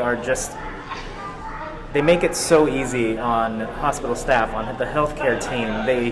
They know about the HIPAA violations. They know not to ask the kids certain questions about what diagnosis they have, because that stuff is really private, and it makes my job a lot easier to just let them be and let them meet the kids and make the patients and families just smile for a day, because the hospital is a really scary setting, and just seeing somebody they're familiar with, whether it's Iron Man or Captain America or even stormtroopers, they love it when they see something out of the ordinary.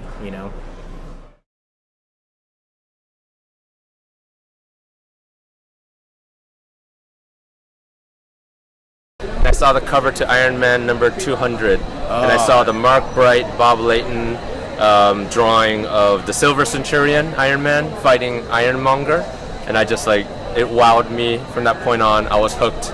I was a Marvel reader. For me, I don't know what grade I was in, but when my parents brought home, I used to read all the Archie comics stuff growing up, and then one day my parents brought home Fantastic Four 121 with the Nihilist, and I was like, what the heck is this? I was like, this is not Archie-like. And so I was like, yeah, once I saw that comic, I was like, man, this is a whole other world. And after that, I stopped reading Archies and just bought all the Marvel books and stuff like that, yeah. Tell me how not only comic books are entertaining, but how they're helpful for society or for kids. How comics are helpful to society? And to just kids. And to kids? No, go ahead. Okay. Oh, for me, I would say, because I have 2 kids, and my son in particular, who's 9 years old, he grew up watching the MCU. Not so much reading comic books yet, but his exposure is through the movies, through the TV shows, animation, and I see how much he loves these characters, and I think even though they're fighting all the time, and he's always play fighting, so you're always in the early ages kind of concerned, wait, are they going to turn violent? But not at all, right? It's more the messages, characters like Captain America and Iron Man and all of these characters, Captain Marvel, fighting for good, all the things that they fight for. I see the influence that it's having on him and his passion and desire to, of course, for the action and fighting, but also just the messages that they kind of portray in those movies, I would say. No, yeah. I mean, back before the movies, right? The comics were all we had, right? So so the kids, like me, I grew up learning a lot of these values through reading the comics. So that was super important. But I think with the movies now, this is massive. Everyone knows the characters now. Everyone knows the comics. I think the influence over everybody is multiplied so much. So yeah. Mm-hmm. So I think all that stuff just wrapped together is just incredible. Yeah. Tell me why you love cosplayers. I love cosplayers because I'm all about passion. My whole career, ever since I was a kid, I loved art. I followed my passion. My whole career has been following my passion. It's what I tell my kids, what I tell young students, young artists who are trying to get into the industry, whatever industry, is following your passion and what you love. And I recognize it when I see passion. So when I meet cosplayers, and I've met and got to know so many of them through the years, I see them all the time at the Marvel premieres, and they're amazing. Their passion for the characters, for the craft. I see so many costumes where I'm like, oh my gosh, because I work with the real costumes for the movies, so I know what they look like. And a lot of these, I'm like, it's kind of similar, as far as the quality, because they're getting better and better with 3D printing and everything. So for me, it's all about the passion, and I love to see that they all have that. Totally. What Andy said, but also, yeah, I mean, it's just amazing to see these people, all these cosplayers make all these costumes from scratch. I mean, and then able to see our characters that we design, like in actual real life is pretty amazing. I just love seeing them, like, all here. Yep. When did you hear about the Avengers Initiative, and why do you think it's such a unique organization? I think I met Mark. I heard about the Avengers Initiative by meeting Mark, I think here at Comic-Con. I don't remember which year it was, but he introduced himself to me, that he runs this organization of cosplayers and they do a lot of charity work. He's invited me several years to the annual photo shoot with all the Marvel cosplayers. So I've gotten to know Mark through the years. He's amazing, and I see him and his group all the time at the Marvel Studios premieres. So that's how I first heard about it. I knew Mark when he was like 12 or something. Wow. I knew his dad, right? Oh, okay. So I met him way back then before he started any of this. And so seeing him grow till now with all this stuff is amazing. So yeah, so whenever he asks, to do service or whatever for the different events and stuff, I'm always happy to do that. And tell me what you think about, they do a lot of things, but one of their main things is they go into the hospital. Yeah. Tell me just why that's special for the kids and why it's special to the Marvel organization. For me, going there is special because those kids, they're already having a hard time as it is, and so it's really cool to be able to go there and kind of teach them what's going on and entertain them and then brighten their day a little bit. I think it makes a huge difference, I think. That's cool. Yeah. I haven't had a chance to go to any of the hospitals yet, but that's something that I look forward to doing with Mark and the Avengers Initiative and with Ron. Anything else you want to mention about cosplay or the organization, or just about Mark? Oh yeah, as long as I've known him, he's been into this, and it's, it's everything he does. Constantly, he's like trying to find ways to help other organizations and just pushing the whole Avengers Initiative. It's amazing. Yeah, and I'm slowly learning more and more about what Mark does. I love the cosplayers and what they do, and for him to create this organization, really with just a deeper passion, not just for the characters, but to kind of do what superheroes do, right? Create a better world, and that's what he's doing. So I have a lot of respect for Mark.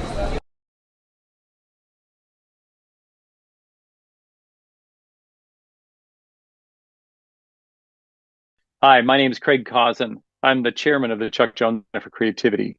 If you would like to know more about the types of programs and events that we do with the Chuck Jones Center for Creativity, watch the conversation here. Thank you.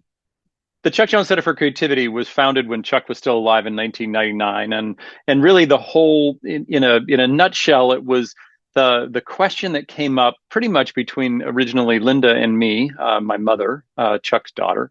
How can the experience that so many people have had regarding Chuck, his persona, his philosophies, on inspiring imagination and creativity?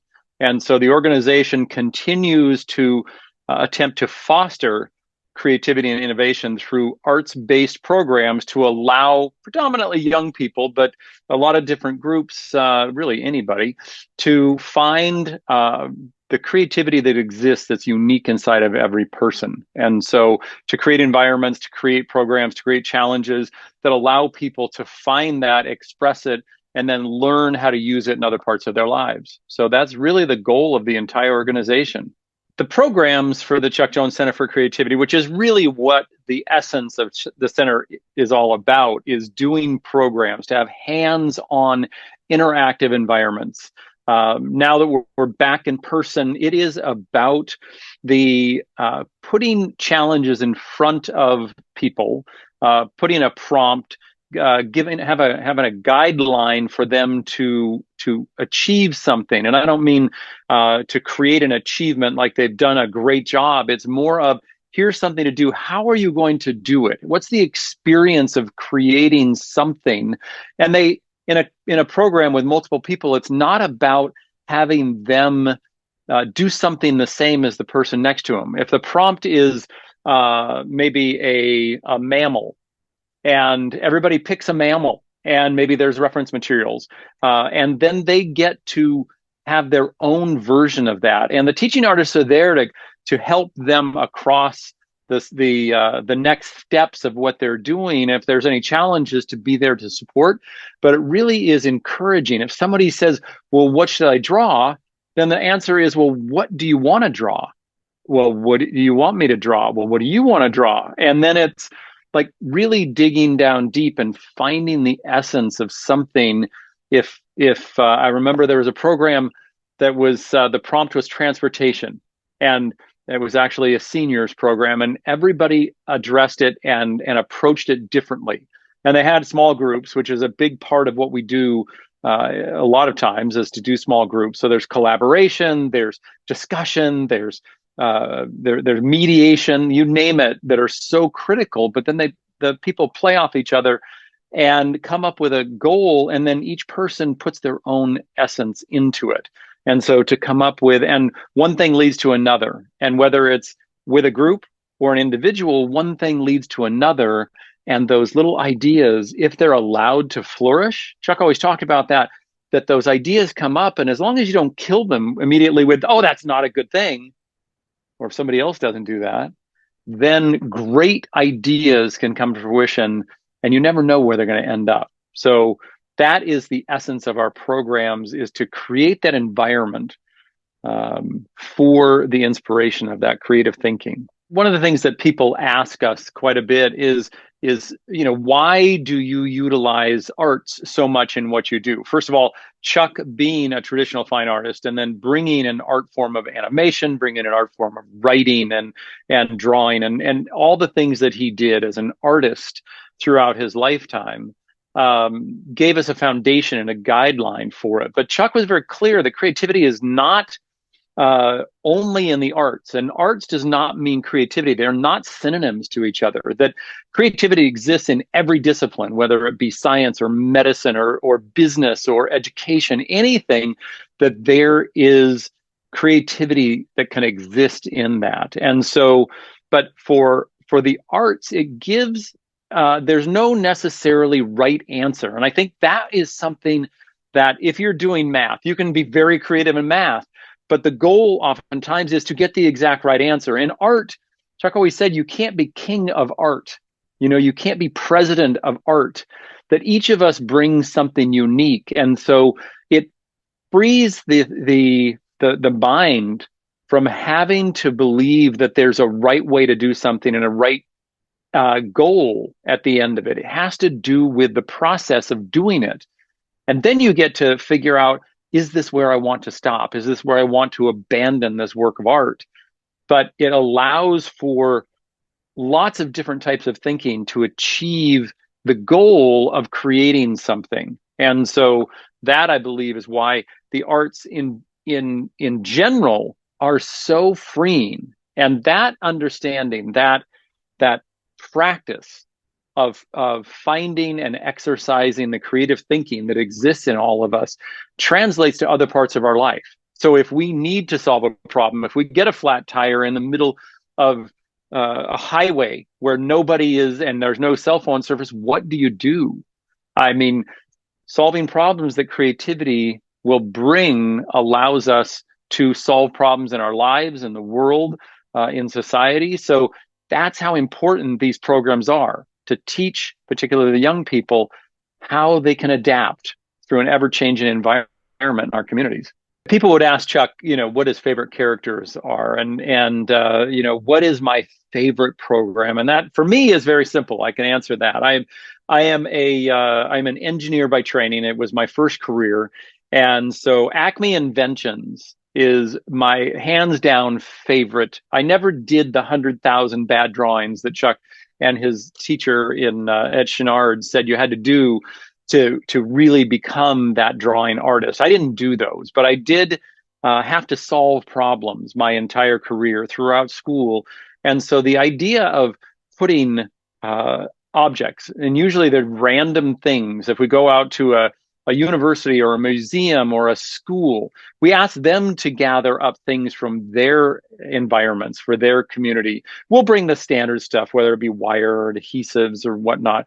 But we pile all of that in the middle of the room and usually there's a prompt, and usually there's, well, here's something we're going to do. It's not just a free for all. There's a discipline, and you've got 45 minutes to do XYZ as either a group or an individual. And the idea of taking a look at what's in front of me. And so for me to experience it myself and to go, how am I going to create a robot? And I did see a young man do it one time with his family, that to create something new that would solve a problem in their life. And he and his family created a robot that was designed to clean his room for him. And so it was an ongoing problem for him and his family that he didn't clean his room, but he created a robot. And you could see all of the things around and how they pieced it together and the way it would work, and that if it actually did the functioning, and it had a vacuum hose, and it had a disposal, and it had all these different things. And for me, that putting together the opportunity, and back as an electrical engineer, looking at the potential energy of something. What is the potential that's sitting here to put together to do something? And you ask, did it ever occur to me that is it was something special? Back, it must have been about 2009 or 2010. We were working with a group of high school students, and they went room to room experiencing different things. And ours was on the experience of creativity and really exposing them. And these are 15 to 17 or 18-year-olds, and there must have been 30 people in the room. And so down the whole middle of the table, there were all these objects and all this material, and they were given a prompt, and they had to work as a small team. And I remember at the end of it that, it was probably a 2-hour program, and the creations, the high ones, the low ones, whatever it was they were making, that there was so much energy in each of those groups. And I remember passing by one of the groups, and the young lady, she probably 15 or 16, and she looks at her friends and she goes, okay, this by far was the greatest program and experience that we've had today. I just don't understand why. And it was sort of that moment of like, why did we just do this? And the answer was because you got together and solved something, and you did something that was different and new and creative. And that you can take with you into other parts of your life. And she's like, oh, and you could see just lightness coming through her. And so, that was 15 years ago. And I still to this day remember the excitement of that sort of situation coming to life in one of our programs. One of the things that's asked is we do programs, and we've done programs in I don't know, 15 or 20 states that have trailed along with museum exhibitions. We now have regional centers in the Chicagoland area. We are starting a regional center in Central Florida. There are other pop-up locations that happen. There are smaller events that happen with the Center for Creativity across the country. And I'm asked as I go out and we do these programs, why, how would we start this? How would we do that? And the vision really started about 16 years ago, in that the idea was to model something here in Southern California, where Chuck lived and we are, and we call it the home base, and we cultivate programs here. But then anybody out there who has the desire to bring the Chuck Jones Center for Creativity programs to their community, we work together to figure out what fits, because not every community does the same thing. It's not like we put up 4 walls and this is the way you do it. It's some people want to do it in community centers. Some people want to bring it into the school. Some people want to do it with autism groups. Some people want to do it with senior centers. That we have programs for just about everybody, and to tailor those, bring them to the community, whether it's one time or an ongoing basis, or training a group of teaching artists in the local community to bring them out. We've done that all throughout the time. And so anybody who's interested in bringing more creative thinking to their youth in particular, or certain groups within their community, we have the ability to reach out to the world to not only train, but oftentimes we can actually facilitate virtually now a teacher to lead with local volunteers. We've done programs that are very large where we have virtual teachers who then can actually see and communicate because we have two-way communication abilities like we're doing. And so every community can use a little injection of creative thinking in their communities. So we're open to partnering with other nonprofit organizations or educational institutions, museums, to bring these programs to the world. So a lot of times we're asked, why is it that we reach out for donations and support from the community, and whether it's the local community or beyond? And the fact is that Chuck was work for hire at Warner Brothers, and Warner Brothers owns the Looney Tunes, and they're gracious enough to partner with us to allow us to utilize the characters in our programs. And so that is a unique opportunity that we have to utilize really the history of these Looney Tunes, Chuck's genius and these characters that he created.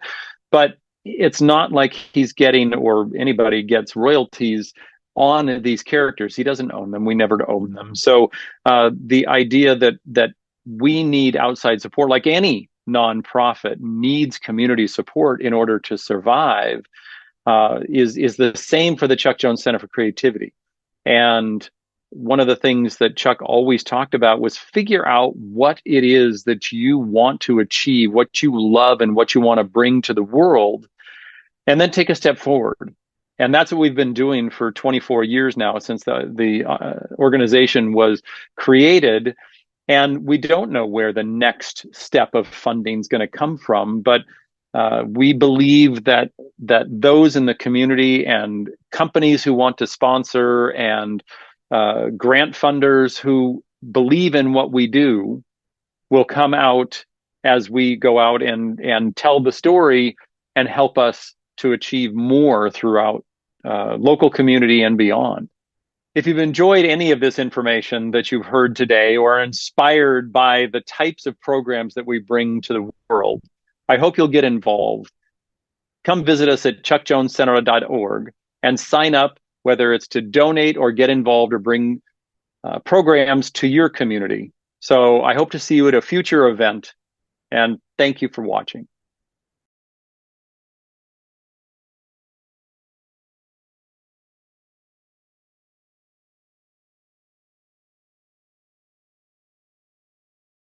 Alchemy wanted to produce this play because it's just so exciting. For starters, it was going to be a West Coast premiere for us, so we were very excited about that.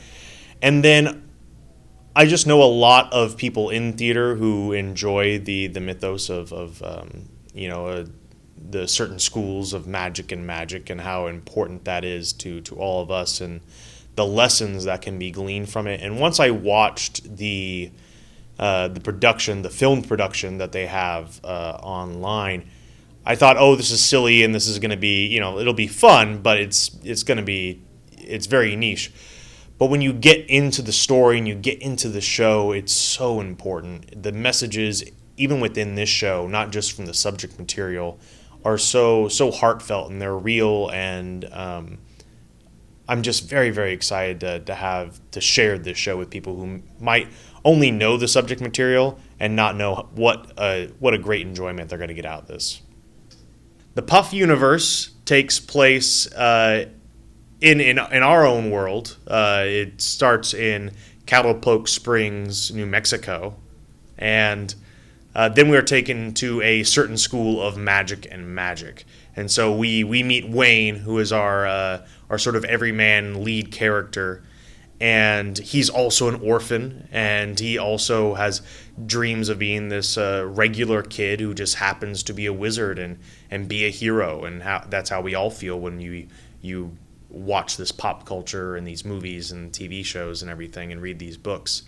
And he's transported to this magical world, and he meets people that some are like him and some are not like him, and just navigating that as a kid who wants to do amazing things and coming to terms with sometimes we're not the heroes that we think we're going to be, but sometimes we become more than that. There are a ton of interesting characters in Puffs. Each actor plays a track of several characters in the show. So you have everything from a certain potions professor, you have a Professor McGee, and then all the characters that you are figuring that you're going to see in the show. And then more importantly in that, the writers, Matt Cox, and I'm sure a great team that he put together for the show, all the characters within the show are based off of counterparts in their subject material. So that's really interesting as well. And most importantly, we meet the narrator who is telling this story, and then also our trio, Megan, Oliver, and Wayne, who we follow throughout the show, and each of them come to terms with what has put them in the Puffs house and how that element of themselves is not something to be shied away from, something to be embraced. So Puffs have a habit of being silly and strange, and some would say weird, but that's what makes them great. They're not just one thing, they're all kinds of things, and I think that's all the characters in the show really exhibit that kind of behavior.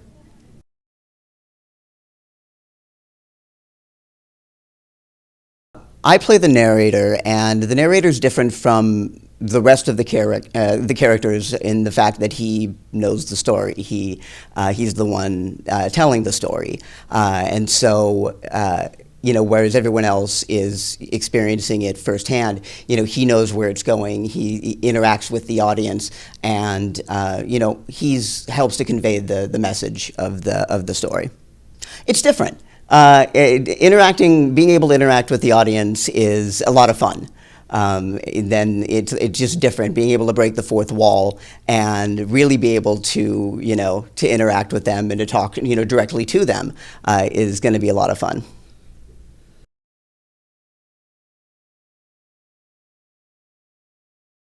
I play Wayne Hopkins, and his story arc is sort of wanting to be important and knowing that he can be important, and as the play goes along, he just about gets it every year. He's almost a super important person, and how to deal with not quite getting to where he wants to be. And yeah, that's at the end he does definitely come to terms with everyone is important in their own way.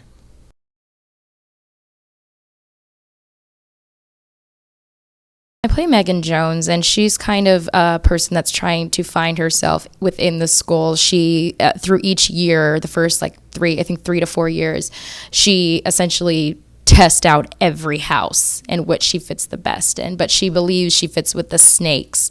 She does not want to be a puff. Her whole family is are puffs, and she is someone that does not want to resonate with that at all. So she tries to branch away. She's like the awkward high school kid that's just trying to find her place in the world and what crowd or what group will accept her. And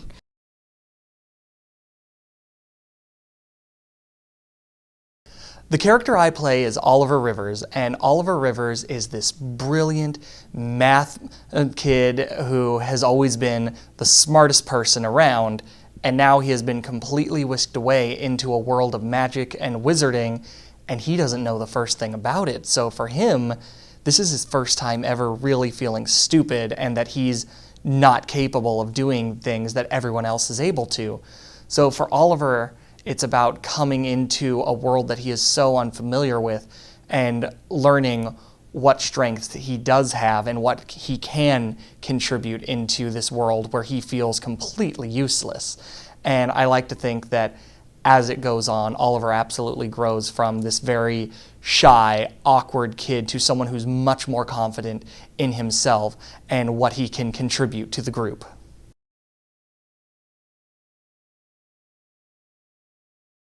So I play Ernie Mac. I play a certain potions professor. I play a certain large man, the second headmaster, and basically all of the defense teachers throughout all 7 years, and a couple ghosts here and there too. And Ernie Mac is basically the best.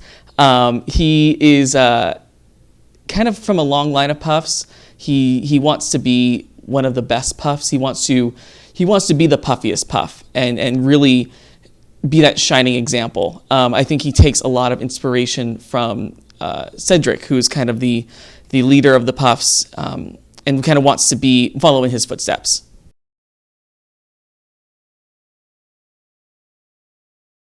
Well, I play multiple different characters at the certain school of magic and magic. I play many of the female teachers, so Professor McGee and Professor Sprouty and Professor Lonnie and several others. I think most definitely my favorite is Professor McGee. She's just so much fun, and I get to have a couple really fun moments with her.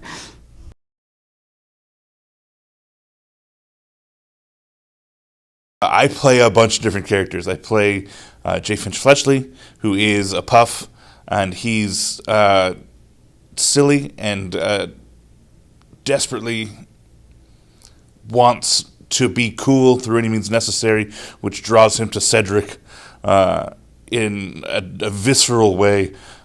You'll see my J. Finch try to touch Cedric at every opportunity, which is amusing for me and probably less amusing for Aaron, who plays Cedric. To play J. Finch, I get to play the Fat Friar, Zach Smith, a brief scene as Hermione, a death buddy, 80s Zach Smith, clumsy Longbottom. Yeah, I don't know, but my favorite, there's two more. That are rotated through there, but yeah, my favorite is probably Zach Smith, the captain of the Puff sports team. I get to do a little improvised monologue in the middle of his scene, which is fun for me, and he also is just loud and brash and crass. Mr. Bagman, that's another one that I like. But yeah, Zach Smith. Being able to do an improvised monologue in the middle of the show, where I just have a couple minutes, just can do what I want, and I can change it every night, and I can just take all these different paths, has been fun just trying it in rehearsal, and I'm excited to keep trying new things and seeing what works and pull out more ridiculousness as the show goes on, as I'm inspired by other different things.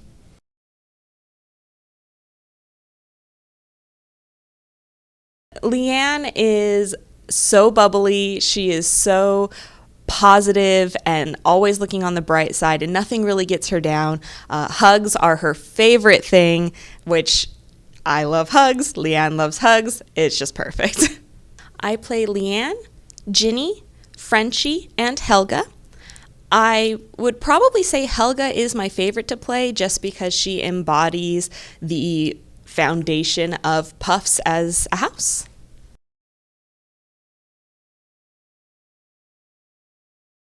So my main character is Sally Perks, but I also play Blondo Malfoy. I play Bippy, the house elf, Rita Scooter, and Hermione. And I would say my one or two favorites out of that list of characters would be Sally, of course, because she's very sweet, and Bippy, because she is always there to lend a helping hand.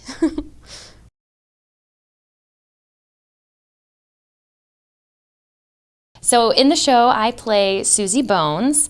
I also play a certain boy with a scar, and then I play a certain ghost that likes to hang out in certain female bathrooms, if you know who I'm talking about. I play Colin, and I play Rick Griff. Is that all I play?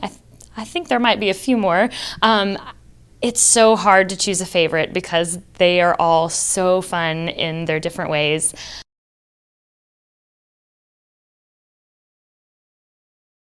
I play Cedric and Mr. Voldy. Between the two of them, it's really challenging to tell which one I prefer, because I really like them for different reasons. I like Mr. Voldy because I get to have a lot of fun improvising and trying new things and exploring how this really terrifying character is trying also to be a person. And that's really fun. But at the same time, I really like Cedric because Cedric is challenging. He's at first glance just unbridled enthusiasm, but he also has a lot of weight on his shoulders trying to make sure that all of the puffs get to where they need to go and become what a real puff is. And over the course of the show, it kind of becomes revealed to the audience that being a puff is not just about being nice, and Cedric is a key aspect of that.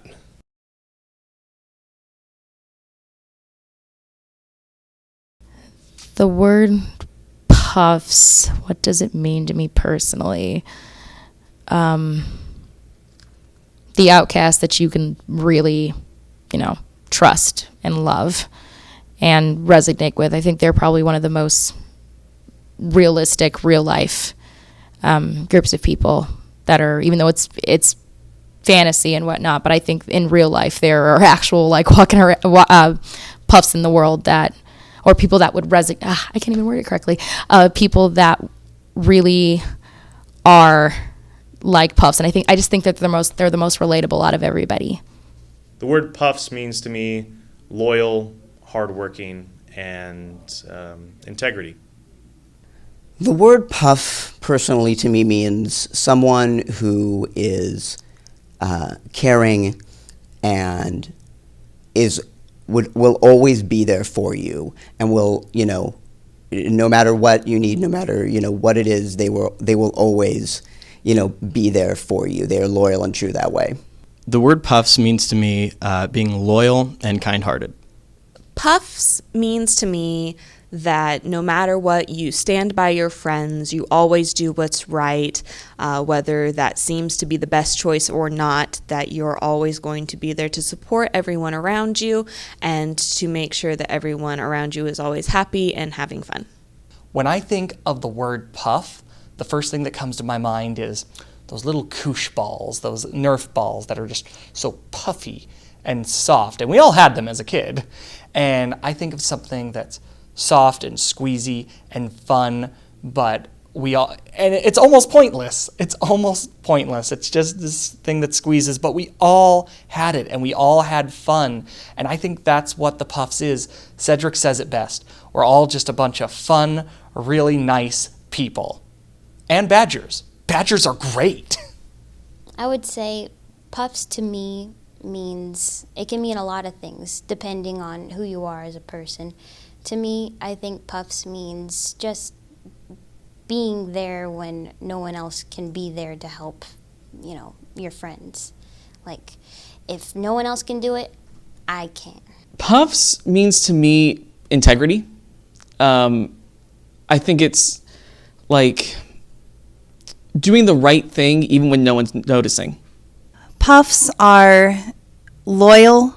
Puffs are hardworking, wonderful, good-natured people that you just can't help but love. I think when I think of puffs, I think of cheese, and then I think of the show. And I'm working on making sure that the show comes first and cheese puffs comes second. Puffs means to me happiness, inclusion, and a willingness to be silly. The word puffs means loyalty. It means standing up for people who can't stand up for themselves. It means supporting the underdog. It means making sure that everybody has a place and that everybody has a friend. And it means looking out for other people besides yourself. Puff is happiness. It's just finding joy in the little things throughout your day. So you might not notice them if in our busy schedules, in our lives, they rush by us so quickly, but taking the time to really see the little things in life that make you happy or make others happy and noticing those and really just taking those with you. I want the audience to take away from Puffs the idea, and they mention it in the show, and I really take it to heart, that Puffs are loyal and kind and work hard, and that they play fair when the world is anything but fair. And that is something really, really important. And also the idea that you don't have to be a brave or a smart or a snake or a puff. You can be all these things, and those parts that make you a puff are oftentimes the things that make you a better person. And I want everybody to get from this show to embrace those parts of you, that they're not something that you should be ashamed of just because they are easy to do. Sometimes they're the hardest things to do, and it's really important. That if they've never felt like the hero, that they can be the hero. This play is all about the oddballs out that eventually come up on top, and that they too can really save the day, even though they don't think that they can. What I would like the audience to take out of the show is that heroes are all around us, and we are all the hero of our own story, even though sometimes we don't necessarily feel like that because we feel like we get swept up in other people's stories, that we are the hero of our own stories. I would love for the audience to be able to understand the underlying messages of friendship and unity, and understanding that even if you identify as one of the other houses, there's a little bit of Puff in all of us. What I want the audience to take away from this show is that even if you're not quite where you want to be in your life, or you had grander plans for some other thing, it's never too late, and you're always there's always a story to tell about yourself. The thing I would like the audience to take home from the production is that everyone is their own hero of their own story. Just because you may feel that you may not be the focal point of something in someone else's tale doesn't mean that you weren't destined for great and incredible things. I'm hoping that the audience is able to take away a lot of laughs because, to quote Roger Rabbit, laughter is a very powerful thing. Sometimes in life, it's the only weapon we have, and that is a motto that I absolutely live by. I also think that it's great for them to relate to these characters who maybe everyone who's ever worked hard for something and been passed up, and it's always given to that one person, or something any actor can relate to. You show up to an audition and that one person who always gets the part over you is there. I think we can all relate to that and relate to that struggle and see a little bit of ourselves in Puffs. I want the audience to realize the Puffs are more than just a house of really nerdy kind of theater kids who kind of always get the short end of the stick, because everybody has a little bit of a Puff in them, whether it's missing your bus to school or getting the wrong answer on a test and you're like, oh man, you knew the right answer but you went with the other one, and then when you go back you're like, oh man, it was that one all along. Because I don't know, Puffs are they're relatable, they're the common man. I want the audience to really have a great time, be able to laugh with this fandom that is known worldwide, and really pokes fun at some of the things that are a little, I don't want to say problematic, but a little tongue-in-cheek, a little rough around the edges. And again, the message of the show, taking that home and kind of implementing that in their lives, of just, let your freak flag fly, and just really find your tribe, find your people, and make them the most important thing in the world to you. So I want the audience to take away from this show that we are all Puffs in our own way, that there's something in each of us makes us friendly and loyal and kind, and I think we should all aspire to have a little bit of puffiness about us. I think that I just want people to take away that whether you're brave or smart or whatever your traits are, we could all stand to be a little kind and a little loving. Joy. I mean, really, joy is the answer, is what I want audience to take away from the show. I I want them to have fun. I want them to see that not everyone gets to be the special person of destiny. But just because they feel like they're not special doesn't mean they aren't. Because that's kind of the point of this story, is that even the people who in some stories you see as side characters is just the background to elevate someone else, is that we're all the stars of our own story. And our story is what we make it. And it's better to do the good thing than the easy thing. And I think it's a great message behind this play. And I hope that that's what the audiences take away from it, while also just having a really good time. I would like the audiences to leave with a feeling of camaraderie. And I mean, people are so used to seeing, first of all, mostly shows that have a definitive lead character or maybe two lead characters. Seeing a show like this is special, and it's really cool to see everyone so needed in every facet of the show. Also, just being instilled with the qualities of the Puffs. You know, you are loyal, and you are friendly, and you're excited about food. So just enjoying life and finding the best part of it and really hanging on to that. I want the audience to have a really fun time with us, and also walk away feeling at home, if that makes sense. The Puffs is a real family, and over the course of the show, they become closer and sweeter, and also really give themselves to each other and to this purpose. And I want the audience to feel like they are really a part of that.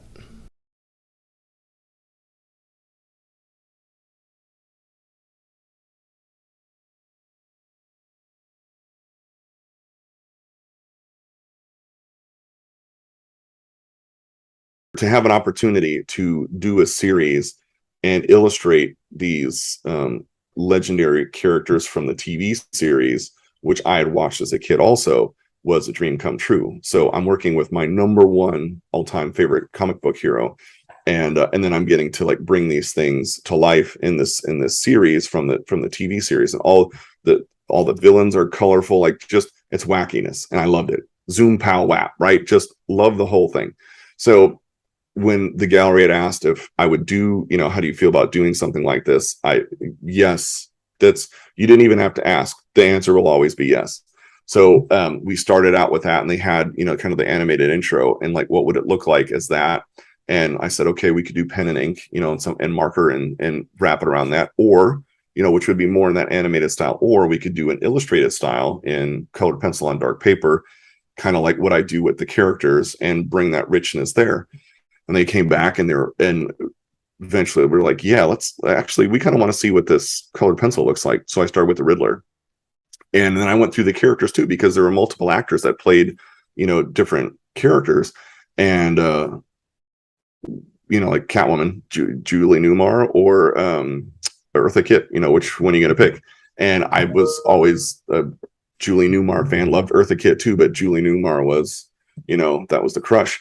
So in playing through that, it was going through and then doing poses that were unique, and some that were kind of legendary in their poses, but bringing that to life. Well, I did Riddler, and I showed it to them, and I said, all right, if we did it, colored pencil on dark paper, illustrated, in their likeness, this is what I would do.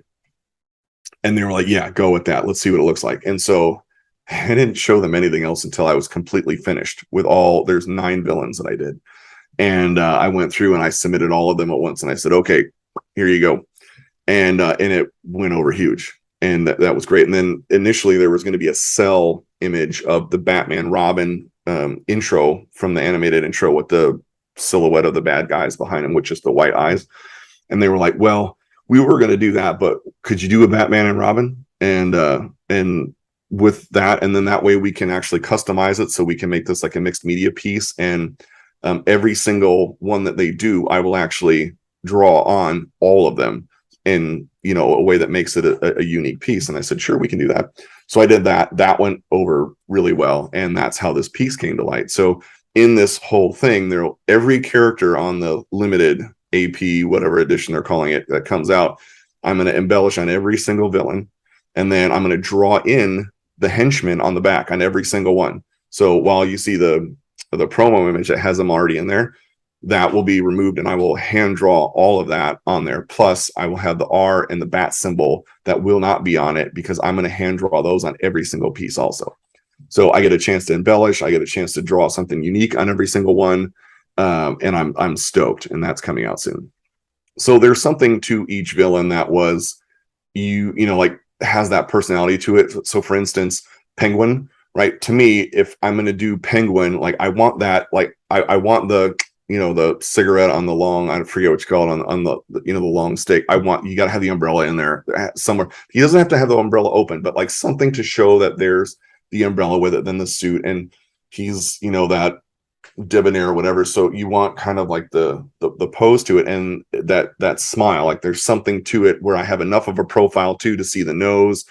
And when I picked that pose and went through it, and I added the umbrella and some other things when I was doing my concept sketch, and that was it. And so there's things in there like Julie Newmar's Catwoman, like there's certain poses that she has that are great, they're gorgeous, but there's other, I want some sass to it, right? And there was something in like a Julie Newmar character that was very sexy to me.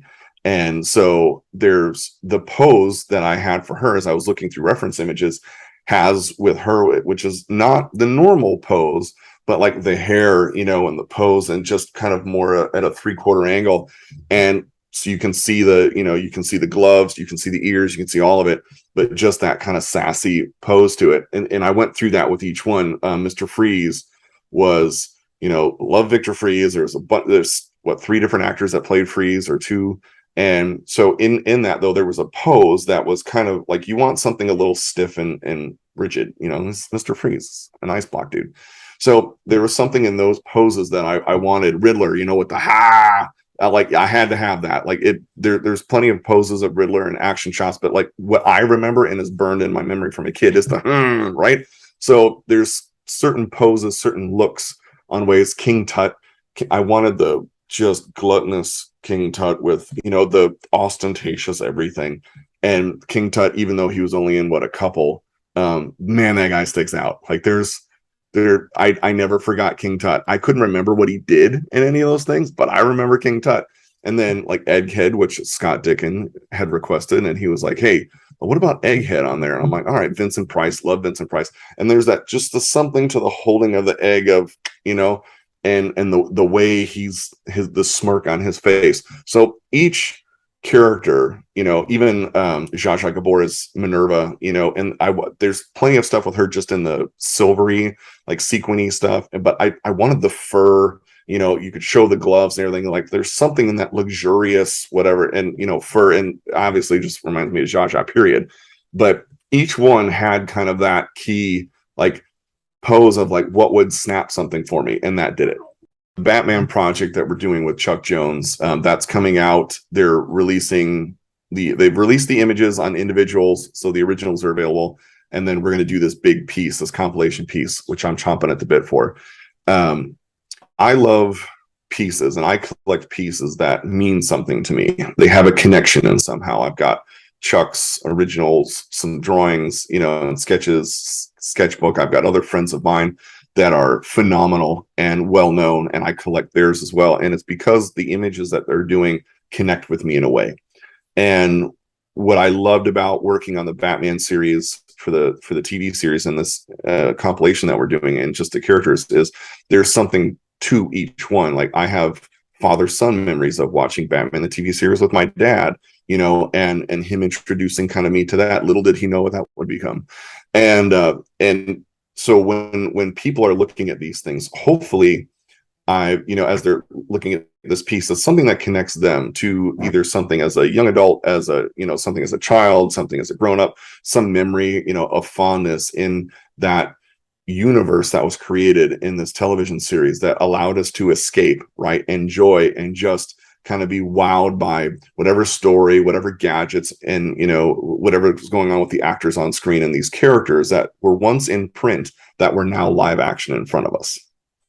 My name's Ben Olson, and I am proud, thrilled, and honored to be working with the Chuck Jones Galleries, and especially on these series that are coming out with the 60s Batman characters, both villains and Batman and Robin themselves, all of which can be viewed and collected with the Chuck Jones Gallery. You can go to chuckjonescatalog.com, and they've got information there on how to reach out at client services at chuckjones.com for more information on how to collect these unique pieces.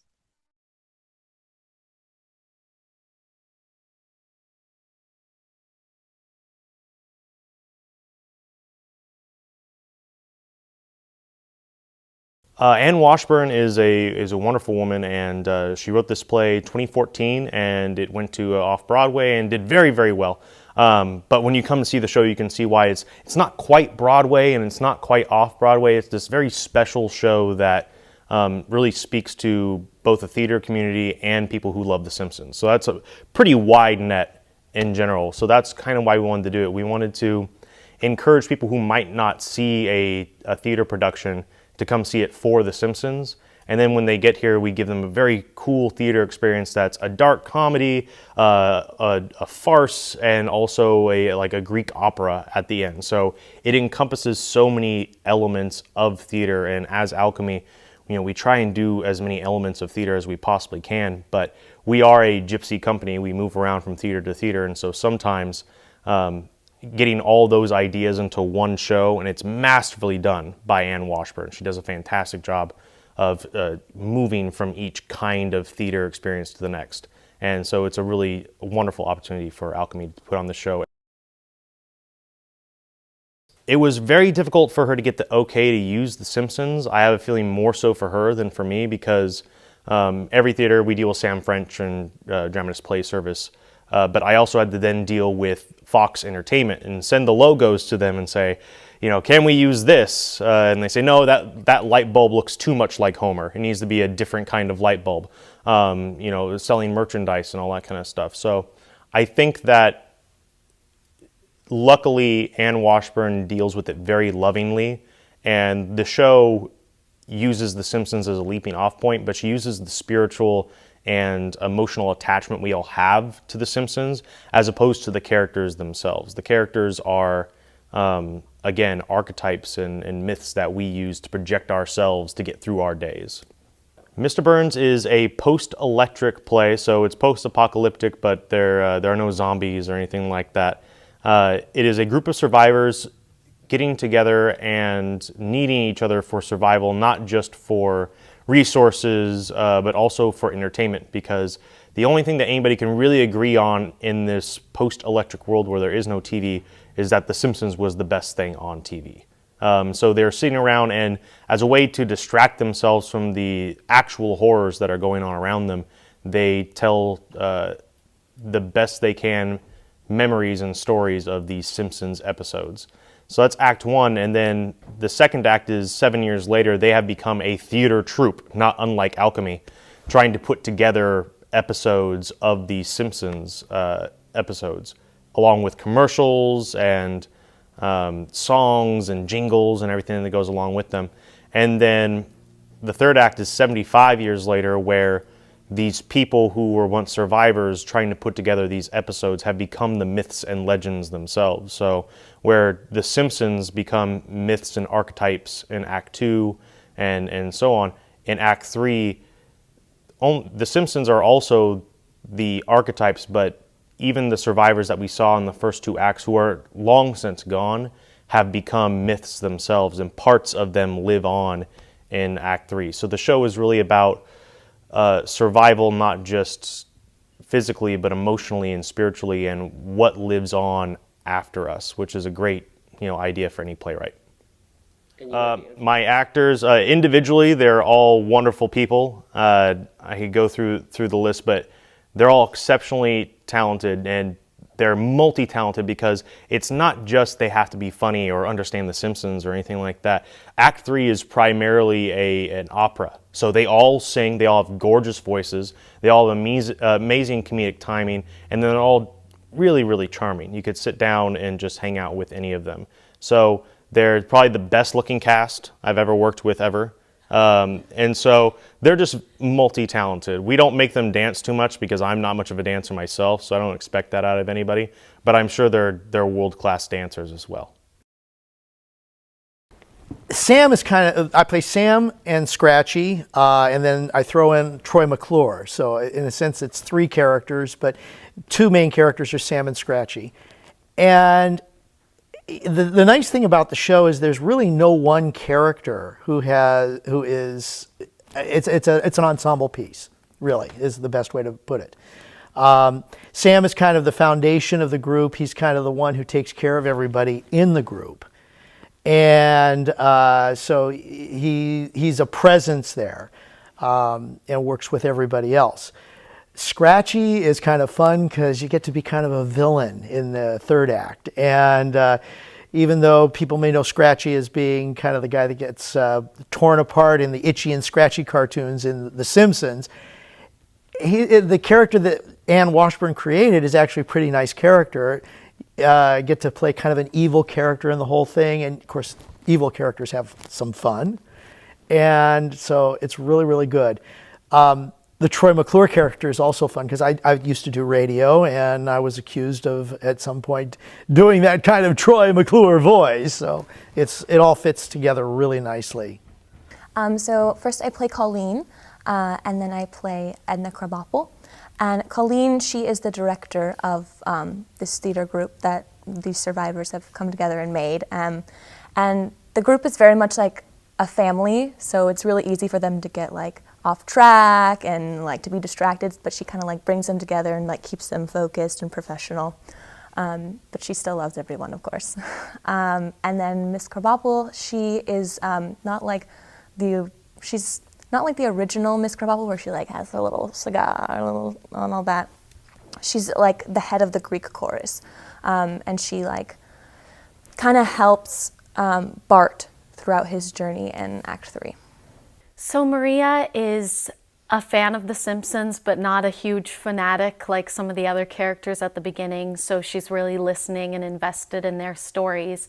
And then when we create the theater company, she takes on the role of stage manager, and it's finding the props and everything that we have in modern day society, but they've kind of fallen away, like Diet Cokes. It's where are the Diet Cokes now? Because there's no more in circulation, and finding places for the traveling theater company to come to that would appreciate their work.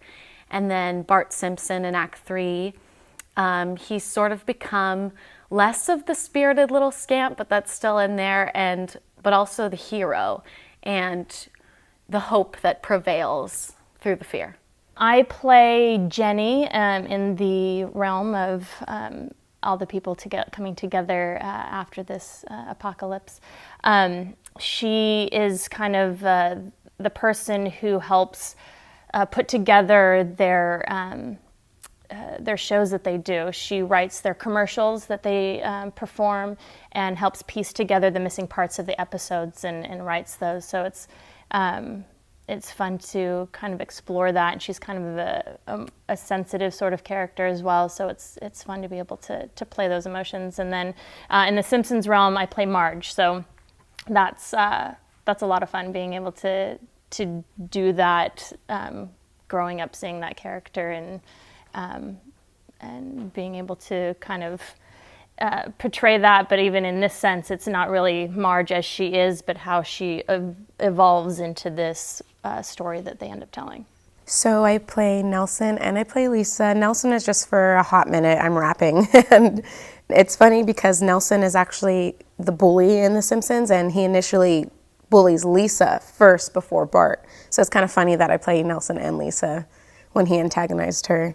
And then Lisa, I don't really feel like I get to be as charming as she is on the show because she's really smart and she's always helping Bart out of his shenanigans. But in this, I'm a darker side of Lisa because of all the really dark things that are happening on stage.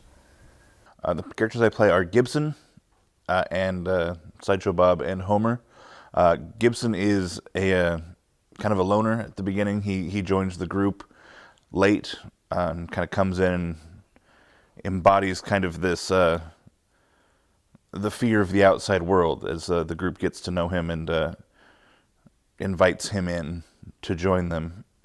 And Gibson was an actor in his previous life, and so as we move into Act 2 in the theater troupe, he is one of the actors and a bit of a diva at times. What I like about Gibson is that he tries very hard to keep the energy light when people are getting down and fearful in the world. He tries to bring it back to no, let's think about better things, and sometimes even that fear creeps into him as well. And it's fun to see the group help him out in the same way he helps them. The way this play uses The Simpsons is not, you're not really impersonating the character. The characters are more of, it's been said, archetypes. They're there to be the backdrop of really what this play is about, which is just the importance of storytelling. The Simpsons characters just happen to be the story that we're telling.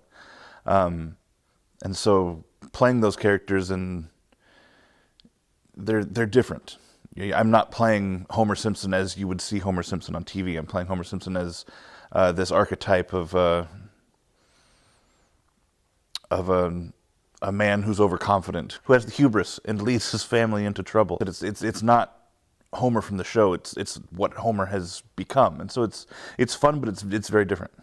I play Matt in Acts 1 and 2. In Act 2, I play a little bit of Homer. And then in Act 3, I play Mr. Burns. And it's fun because my character, Matt, and Mr. Burns really couldn't be any different. And so that's a lot of fun for me. You know, Matt is kind of the Simpsons expert a little bit in our little group. You know, he doesn't know everything about The Simpsons, but he has a really good working knowledge of it. And so, you know, he gets little details wrong here and there, but, you know, he's really the one kind of driving the stories and things like that. You know, and then in Act 3 for Mr. Burns, it's complete. He's just a complete villain. He's the villain of the piece for Act 3. And so that's fun to get to play. I've never really gotten to play a villain like that before, so it's really a lot of fun for me. I kind of want the audience to be shocked. It's a very different show.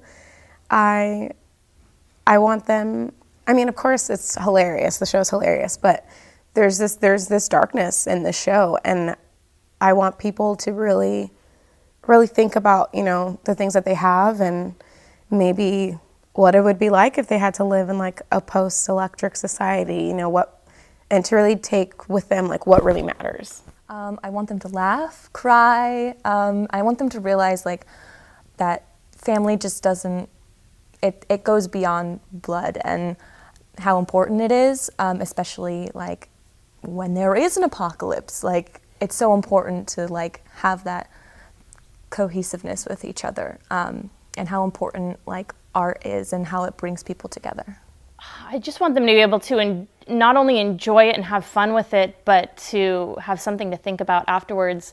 I'm excited for them to kind of catch the nuances of how that story evolves as well, how it starts out with us just trying to recreate those stories, but then it evolves into more of kind of how art affects our society and how it becomes a way to cope with our feelings and be able to tell our stories of things that happen to us, but to use that medium and for it to evolve into something a little bit more meaningful.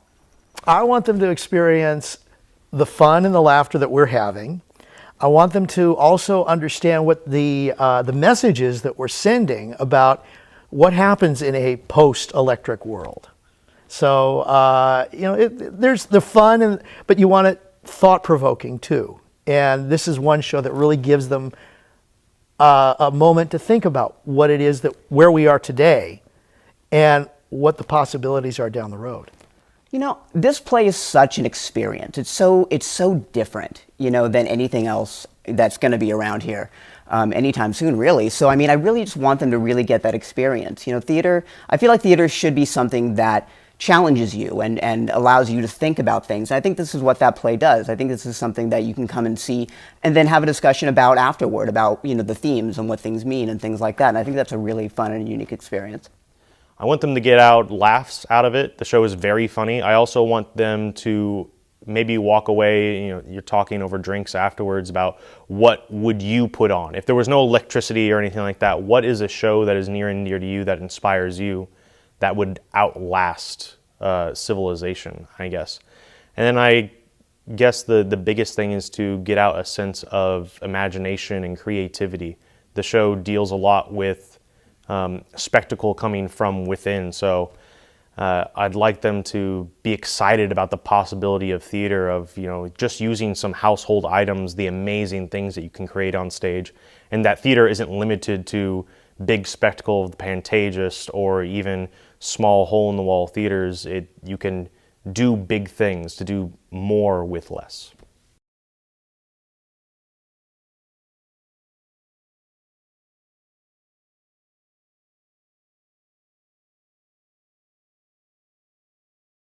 My name's Ben Olson. I'm an artist with the Chuck Jones Gallery, and I have created the Conquer Earth series, a steampunk Marvin the Martian journey, going from Planet A to Z and what happens after the debacle in Planet X from Duck Dodgers in the 24th and half century. Conquer Earth is something that has been a passion project of mine, and it started with Duck Dodgers in the 24th and half century, which is right there on one of my all-time favorite animated films and my all-time favorite Chuck films to boot. And the question being at the end, you know, that for one, when you Illudium Fosdex, you know, what the heck is that? The shaving cream atom, like the things that they come up with, and why mutually assured destruction of Planet X didn't work out so well. What happens after that? Like, why was Marvin there looking for the shaving cream atom? What did that have to do with anything? Like, there's got to be more to that story. Did he just show up? Was he claiming it from Mars? Why Planet X? Why wasn't it Planet D? You know? And so when I was thinking about this, I had done a couple of sketches, and I had a steampunk Marvin piece, because I think his style kind of lends itself to certain things, and one of them being steampunk, another one being a Star Wars crossover with Boba Fett. And there was something in the steampunk thing which kind of took off. People really enjoyed it. And then I did a sketch 2 years ago, I think it was, for Marvin Madness that they pulled off, or maybe it was last year. And it was Marvin in his steampunk, and then K9 in his steampunk attire with this dirigible steampunk spaceship thing in the background. And as I did that piece, I was like, man, you know, like there's something more here. Like the story just kind of kept chirping at me. Like, what about Planet A? What about Planet M? Like, what is it in these things? Like, why would it, what the shaving cream atom? What happens with that? Does he need that? Does he need to shave? Does he get super hairy? I don't know. And then I did another sketch for the same Marvin Madness piece, or the event. And it was Marvin at the desk of his spaceship, and he's got scattered over there, like planet N, planet whatever. There's a few, and you can see a bunch of cards. Like, he's doing his research on these planets. And then on a screen is Duck Dodgers claiming Planet D, and the name of the piece was called Claiming Planet D. And he's just pissed. He's like, he's doing it again. He's doing it again. Like, I'm out to do this. So because Dodgers comes from Earth, right? He's going to conquer Earth. He's just going to go to the source, and he's going to take care of things, because he needs to run the whole thing. There was a whole scheme and a plan, right? Shaving cream was going to be his empire, believe it or not. So the Martians get super hairy, super fast, and that black dot that he's got needs a Bic razor, you know, constantly. Well, there's no more shaving cream. So Marvin's going to get a little hairy, and he's and of course so angry. And so his quest to conquer Earth is to kind of right the wrongs of what Dodgers did in thwarting him, and to take over this thing. Because if he can't take it over using shaving cream in this empire, then you better darn well bet that he's going to take it over using all these other elements from planets A through Z, because they've all got something. And there will be a revisit to Planet X, because there's one little bit left behind. And by the time he gets there, I don't even know if he's going to be able to see with the hair over his eyes.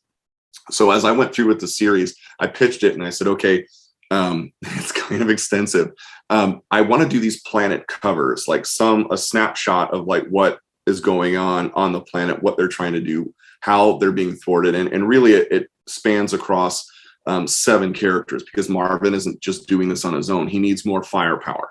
And if he's going to combat this. So in the dream team of Evil Genius, you've got Marvin, you need a loyal sidekick. You need someone who's going to be there with you, getting whatever, the gopher, right? That's K9.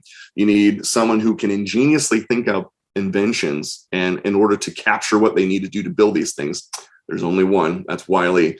And then you need the muscle. Like sometimes you just need dudes who are big and strong to move stuff around. So you've got Gossamer. Those 4, right, make up the dream team of deviousness. And then I used characters, and they've all kind of interacted with each other. So at any point, all these 7 characters in different films have interacted. So on the dream team, on the other side, for the winning guys, is obviously Duck Dodgers, and then you've got Cadet, and then you've got Bugs.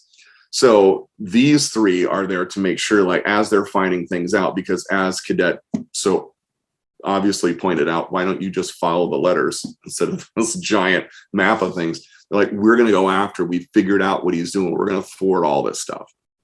So it's everyone, they've got a mix of characters on every cover. There might be 3, there might be 4, there might be 5, it depends. We've got everything from a pop rocks element, right, to what am I working on now? I've got Jello. Because Jello, you can do anything with Jello. Good night. A liquid to a solid. What can you do with that when it cools off? Oh my. And then I'm not supposed to show this, and it's a blue line sketch anyway, so it's super, super light. But we've got, on this planet, we've got those bubbles that are thicker on the out, like, so there's something that you can trap in. And what I love about everything that I'm playing with, it's something that is applicable to my own life. So, all these things have little pieces of whatever it is from my own life in these elements that move forward. And it's based on Chuck's inspiration of the Illudium Fosdex shaving cream atom. So by the time we get to the end, they built this machine. It's not everything that they wanted it to be, because they didn't get everything, because they were thwarted on some stuff. But they're going to go after and conquer Earth. And this last kind of setup on scene after Planet Z is, in Wiley's ingenious, he built this facial recognition software, right? So all Marvin has to do is hit the button, zzz, off it goes. Well, that was done when he was a clean-shaven Martian. He's not going to be clean-shaven at the end. And in true Acme fashion, what is it that undoes the guys that try to use the Acme products? It's not the Acme product, right? It's their use of the Acme product, or their inept use. So this finalizes the inept use of this Acme thing that they put together with all these elements and particles. And it concludes in 26 covers. There's going to be 7 skate decks, so 1 for each character. There's 1 painting at least that I'm going to do at the end. And then there's going to be this book. So it's kind of like an art, but it's a storybook. So there's a storyline to all this. It's going to contain all of the covers. It's going to contain concept sketches and little like layouts and thumbnails, along with what the planet is, what's going on, and why they need to pull it off. And essentially, you're kind of reading this story as it goes from beginning to end. It's an insane project. All of this is exclusively available with the Chuck Jones Gallery. So everything that's created for this, all of it, whether you have a consultant, if you're looking to reach out, chuckjonescatalog.com. It has the Conquer Earth series. It's its own little section on there. And that's where you can view and partake in anything. They've got 2 different sets. So all of them are in limiteds as well. And there's a paper version of one. So you can get a planet size in this, or right over there is the canvas size of the limiteds, which are full size on 12 by 18s. Whereas these guys right here, I believe, are 10 or 8 by 10, I think is what they are. So there's different ways to collect, whether it's an original or maybe you want your initials or something and you collect them in a limited after the fact. And by the way, there's one additional thing. So on the canvas, on the giclées of the covers, which the color jumps, I'm stoked about how these turned out. If you get one of the canvas size, which again is real size to the actual production, the originals that I did, on the back is a full-size character. So I sketch on the back of all of them a full-size character. Right now it's Marvin, as we do a steampunk Marvin, but there's an original sketch on the back of every single giclée version of the planet covers. I'd say that this is, it's probably this project has pushed me to write more things, right? Everything's intentional. And when you're doing a piece and, say you're doing a painting of something, or maybe you have a series of a couple of, scenes or something that you're putting together and they have a meaning, to do 26 plus all the stuff that goes along with it has been an absolute blast and creatively pushed me into thinking bigger on something and how to wrap a storyline around. And which is why I'm stoked about this. For one, that the gallery's letting me do it. And when I pitched it, they weren't like, "You're insane, and maybe we should wait till later," but just, yes, that sounds hilarious. We're not quite, how's that going to come out? And then when I show, like a little bit more of the progress, they're like, but they bought in from the beginning, which is why I got the chance to do it. So I'm stoked about this. As each cover comes out, there's influences from comics. So like different comic covers, different layout styles. I've got a Hulk reference in the Planet Eye.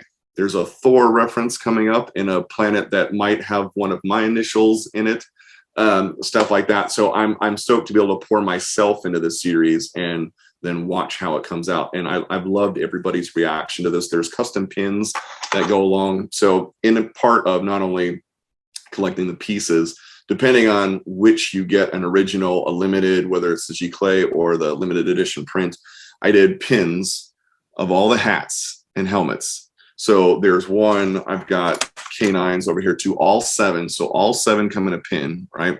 And the collector pins are available with the Conquer Earth series. So anybody that picks up, depending on which kind they pick up, there's how many pins do you get with one, choose your own pins kind of stuff. And I love pins. I love collector pins. I'll put them everywhere, right? So I wanted to do something as a fan myself of doing these things. That like, what would I want if I got something like this? If there was a series, like, what would I want? I want a pin. That's cool to me. And the reaction I've gotten from people is phenomenal. So collector pins, collector things, this whole idea of this art of book afterwards. And then I do believe that the paper versions of these, when you get these there's a collector box we're working on and how that comes together in a portfolio. So that's exciting as well. I've had the question of, is there more in-depth to the planets? Is there more coming with steampunk stuff after, whether it's after the series? And the answer is yes. I plan on exploring more with this. It's been a big hit. I think almost all of the pieces so far, the originals are collected, and then they've got APs and signed numbers that have been flying out the door.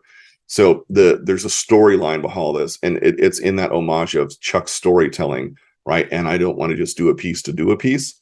So there's more coming, and how this wraps out once this series wraps, and then how in depth into a little bit more into why in that planet and what's going on there. And then after that, how many other characters we have? Quite a few. What could happen? All kinds of things. So more to come from the steampunk series. If you're geeking out on any of this stuff, which I geek out on, and it's something that you want to pick up, I will tell you that originals go like that. So the originals are you're fast on the hit. Usually people are wanting their initials or something like that, a letter that's dear to them, or maybe it's a subject matter. So if you're looking for that, get a hold of your consultant before as things start to launch. And then the limiteds for both go fast as well. So it's kind of one of those things that if you find the letter combinations that you like, or, something that appeals to you, hop on it with the gallery. And that's all at chuckjonescatalog.com, that you can see all of the current releases, and then get a hold of your consultants, as they will be able to help fulfill that for you. And then all the little perks and stuff that come with it. And again, my name is Ben Olson. I am an artist with the Chuck Jones Gallery. I am a fellow nerd and purveyor of all these wonderful things Chuck Jones, and just so grateful to be a part of this whole show.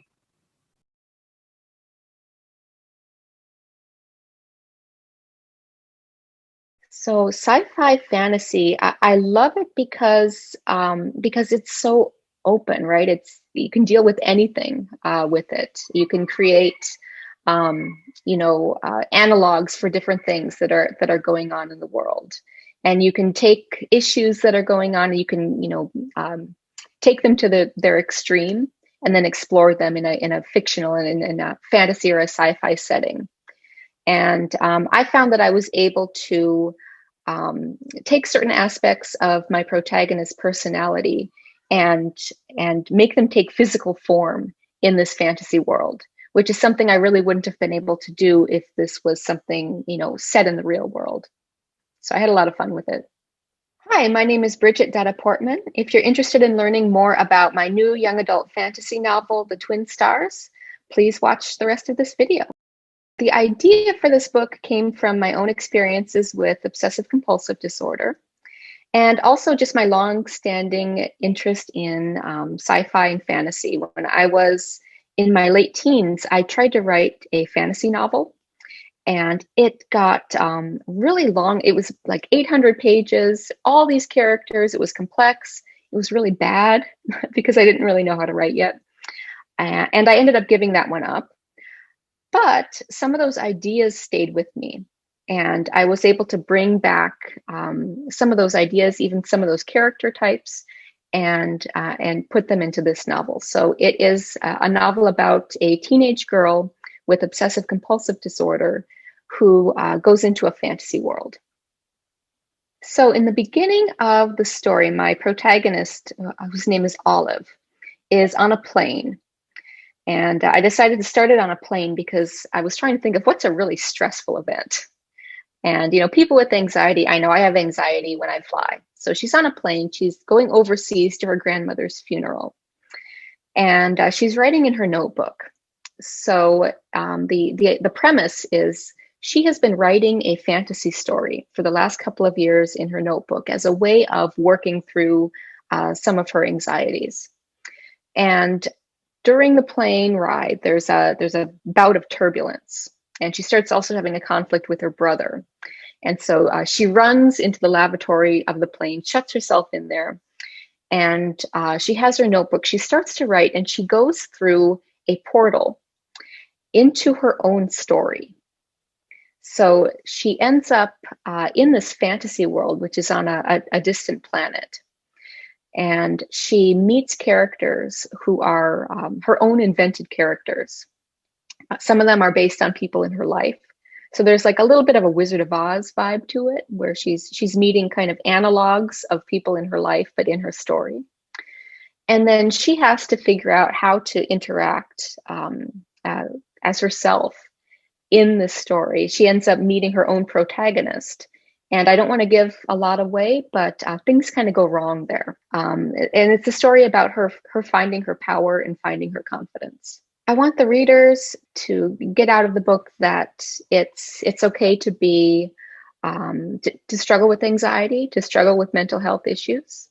Olive has OCD, but there are many kinds of mental health issues that young people struggle with. And when I was a teenager, I didn't really understand my OCD very well, and I didn't really see it represented in books or movies or anything like that. And I wish I would have had a book with a character that was going through something that I was. And so I hope that that young people with anxiety disorders will identify with Olive and will maybe feel empowered because of this book. And for people who read it who don't have anxiety disorders, I hope that it shows them what that can be like, and maybe helps inform them a little bit. And then I also hope that readers just enjoy the adventure part of the story. So it's published by a company called Titan One Studios. They are a Canadian company that they don't do just publishing. They also they've published graphic novels. They've developed properties for film and for television and things like that too. And they've been very, very nice to work with.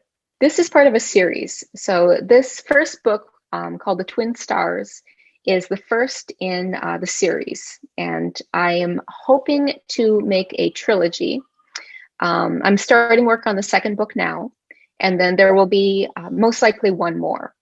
So it'll be a trilogy. I started with the idea, and I knew who my main character was going to be. And I usually start with character when I create stories. So I created her and her backstory. And then I started thinking about what other characters could be part of the novel that would create conflict for her. So I came up with the antagonist or antagonists, and then some of the supporting characters, her friends, and things like that. Then I started kind of doing world building and thinking about what I wanted this fantasy world to look like. And that was a lot of fun. And then I came up with a loose outline. And that ended up changing a little bit during the course of writing it. But I always like to start with at least a loose outline. I learned the hard way that if I don't, I end up getting lost. Going back to that 800-page novel that I mentioned in my teens, I didn't really have an outline for that one.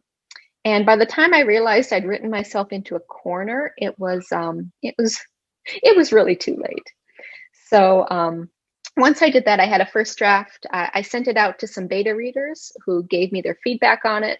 I rewrote a couple times, sent it to an editor, got more feedback, and then actually, I keep tweaking it. I was tweaking it even up until yesterday when I had to submit the final files for it to be published on Tuesday, the 6th. So yeah, I guess I'm done with it now. People should buy my book because it's something new. It's something a little bit different.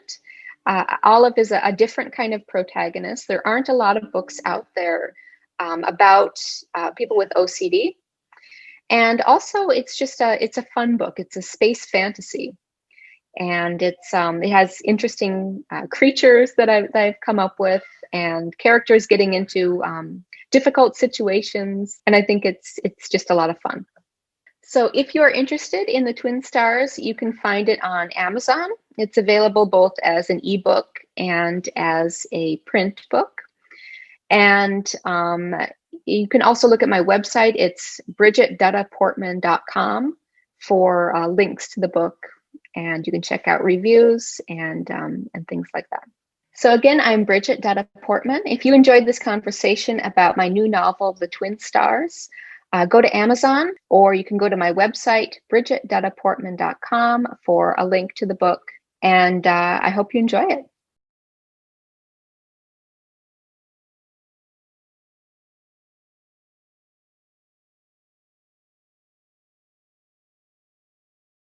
People should go see the Butler monologues to support new works, to support diverse works, and just to have a fantastic night out. I can guarantee you will not be bored at this show.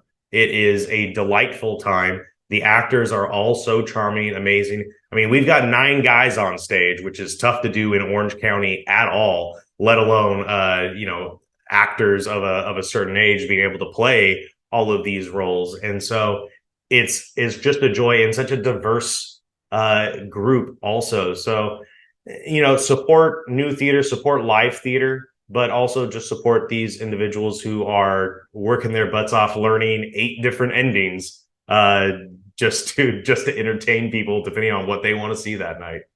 As somebody who is a theater nerd, and then also just a nerd in general, a geek of pop culture and things like that, I have a love of just pop culture in general and how it informs us and in our humor and our comedy and our humanity. And so working on this has been a lot of fun because I got to decide which butlers went in the show, but how to honor those nerdy aspects and at the same time call out how ridiculous some of those things are too.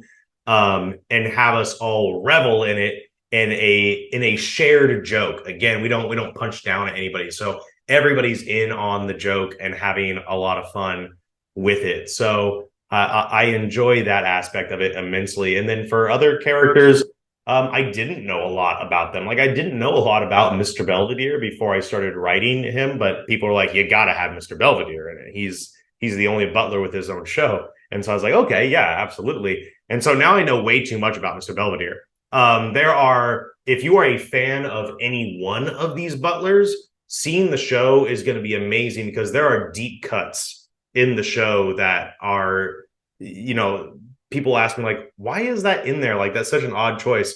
Like it's mentioned that Lurch has 2 left feet, so our actor Mason Banks has to wear 2 left-footed shoes. And somebody's like, why is that in the script? Like, why is that there? I'm like, canonically, Lurch has 2 left feet when he was put together. And so there's all those weird deep cuts in the show that maybe if you're not a fan of that character like Die Hard, you might not know that it's just a silly thing that is funny for the sake of being in the show and being funny. But there's a rhyme and a reason to it. So if you're a big fan of any of these characters or just poking fun at pop culture in general, it's even more exciting.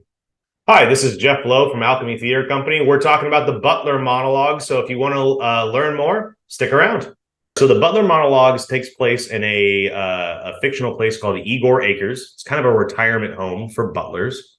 And the butlers that are in this place, there's Fritz Igor, who is the attendant for all the butlers at Igor Acres.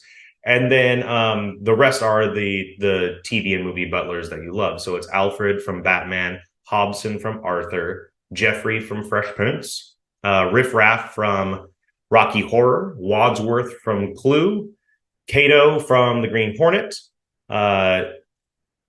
Belvedere from Mr. Belvedere, and Lurch. And then on top of all of those butlers in Act 2, Alice from the Brady Bunch shows up from the FBI to investigate a murder because at the end of Act 1, one of the butlers is murdered, which of course leaves only one possible solution. The butler did it.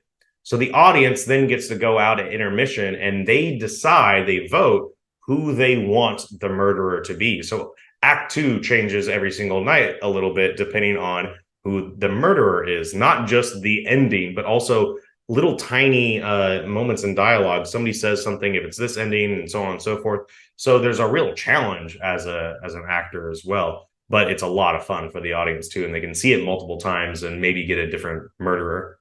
While the second act of the show does change slightly in different ways, none of it is improvised. All of it is scripted. And so in the script, I will write, there are multiple different endings. And so let's say that, we're doing ending, 3C tonight or whatever it is. And so all the actors will flip through Act 2 and all the moments that are affected by the 3C ending, including who did it, what murder weapon was used, all that kind of stuff. And it's all underlined in highlight. So if there's anything that can be changed by the possibility of the ending, then the lines are very specifically changed because it needs to. It was always important to me that the crime could be solved by the audience, and it didn't have to be too much of ex machina for Alice just to solve it at the end. Yeah, they can see 8 different murder mysteries, and they'll get a lot of the same jokes and a lot of the same the enjoyment of the show that is there. I don't think there's anything about the different endings that would cause you to say, I haven't seen the full show. You'll still see the full show each time, but the endings are pretty spectacular because the killer gets caught and gets to do their big, manifesto like, yeah, I did it and I'd do it again and I'll tell you exactly why. And those are really, really fun each and every time. So I would suggest people see it at least twice if they can, just to try and see a couple more endings. And see how the characters react too, because all of the butlers and Alice know who the killer is when the lights go up for Act 2. So there's an uneasiness, or the character who is the killer will probably be a little bit less helpful to the investigation each time. The themes in the Butler monologues really come down to satire and nostalgia and these ideas of wanting something more, even though you are always considered maybe the secondary character. That all of these characters that are constantly in the background, except maybe in the case of Mr. Belvedere, they have full fleshed out lives. They have hopes, they have aspirations and things like that. And we just thought it was interesting to explore the idea, well, what happens to these people when their charges no longer need them, or in the case of like Batman or something like that, there's no more Batman. Well, what does Alfred do then? Hobson has the same problem when Arthur grows up. And so all these characters, I feel like, have additional stories that can be told. And we've decided to put them under a lens of comedy and farce, that's kind of mixed up a little bit with a murder mystery. So it's very tongue in cheek, but I think the theme should be, it's irreverent. It's paying homage to something. We never punch down, and wanting to create a show that is fun for the whole family, and not just that you have to have intimate knowledge of who these butlers are. That's why they all get a monologue. They kind of explain to you. So you might be familiar with Jeffrey from Fresh Prince, but you might not have any idea who Kato is from the Green Hornet. So it's fun to also poke fun at the zeitgeist of television and film, that there are so many very specifically butlers, and they all do wildly different things, but the uniform usually stays the same. They really do comment about the people that they've served in the past in a fun way, usually depending on the butler, in kind of a derisive way, because a lot of them, like I had mentioned, what happens when you're no longer a butler. Some of them are in this place not necessarily happily. Who wants to go to a retirement home, especially for butlers. And so they poke fun at their former charges, sometimes in very cute and cheeky ways, and sometimes just in direct ways, like with Wadsworth from Clue. He just killed Mr. Body straight up. So there are certain ways that they all deal with their former charges, but they're all mentioned throughout the show, specifically in their monologues, and then here and there smattering of elsewhere. But once we get the monologues done, we're pretty much off to the races of the mystery and why they're all here and all of their shady dealings. I would like the audience to get out of the butler monologues that there's a celebration of new work, and that's not to toot my own horn. I want to celebrate all new works of any kind. So I hope there'll be more support of new works in general, and also just, doing what the Maverick is doing. I guess Alchemy on some level is taking a chance on doing full productions of new works. A lot of times they get relegated to these new play festivals, which are so important, but unfortunately are not always well attended. So I hope that people get that out of it. I also hope that, there are some elements of the show where anybody can be cast in any role except for Jeffrey and Kato. Jeffrey must be Black, and Kato must be of Asian descent.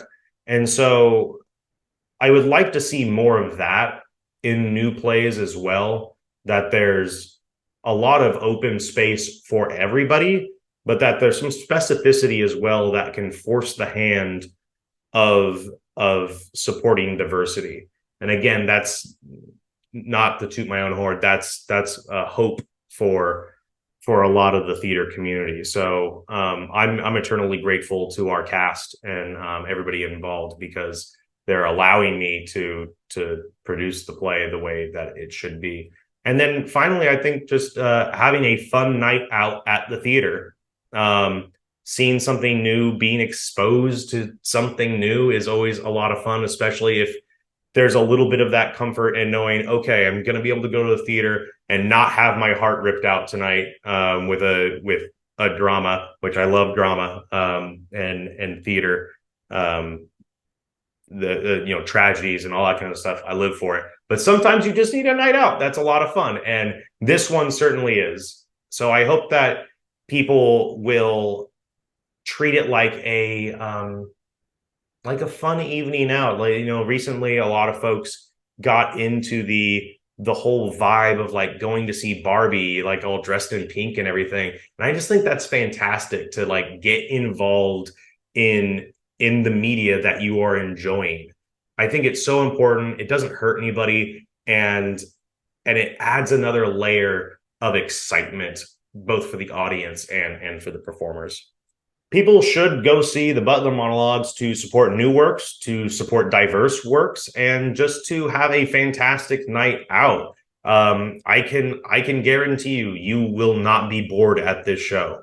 It is a delightful time. The actors are all so charming, amazing. I mean, we've got 9 guys on stage, which is tough to do in Orange County at all, let alone actors of a certain age being able to play all of these roles. And so it's just a joy, and such a diverse group also. So, support new theater, support live theater, but also just support these individuals who are working their butts off learning 8 different endings just to entertain people, depending on what they want to see that night. This is Jeff Lowe with Alchemy Theater Company. I hope that you come out to see the Butler monologues. Please support your local theaters, support any theater. Make sure you're getting out there and make sure you're letting them know that you love them online, in person, any way that you can. Theater is one of the most important resources that we have, and we want to keep it going for as long as entertainment and the human spirit exists. So please support Alchemy Theater, support local theater. I hope that you come out to see the Butler monologues. We'll see you in the theater.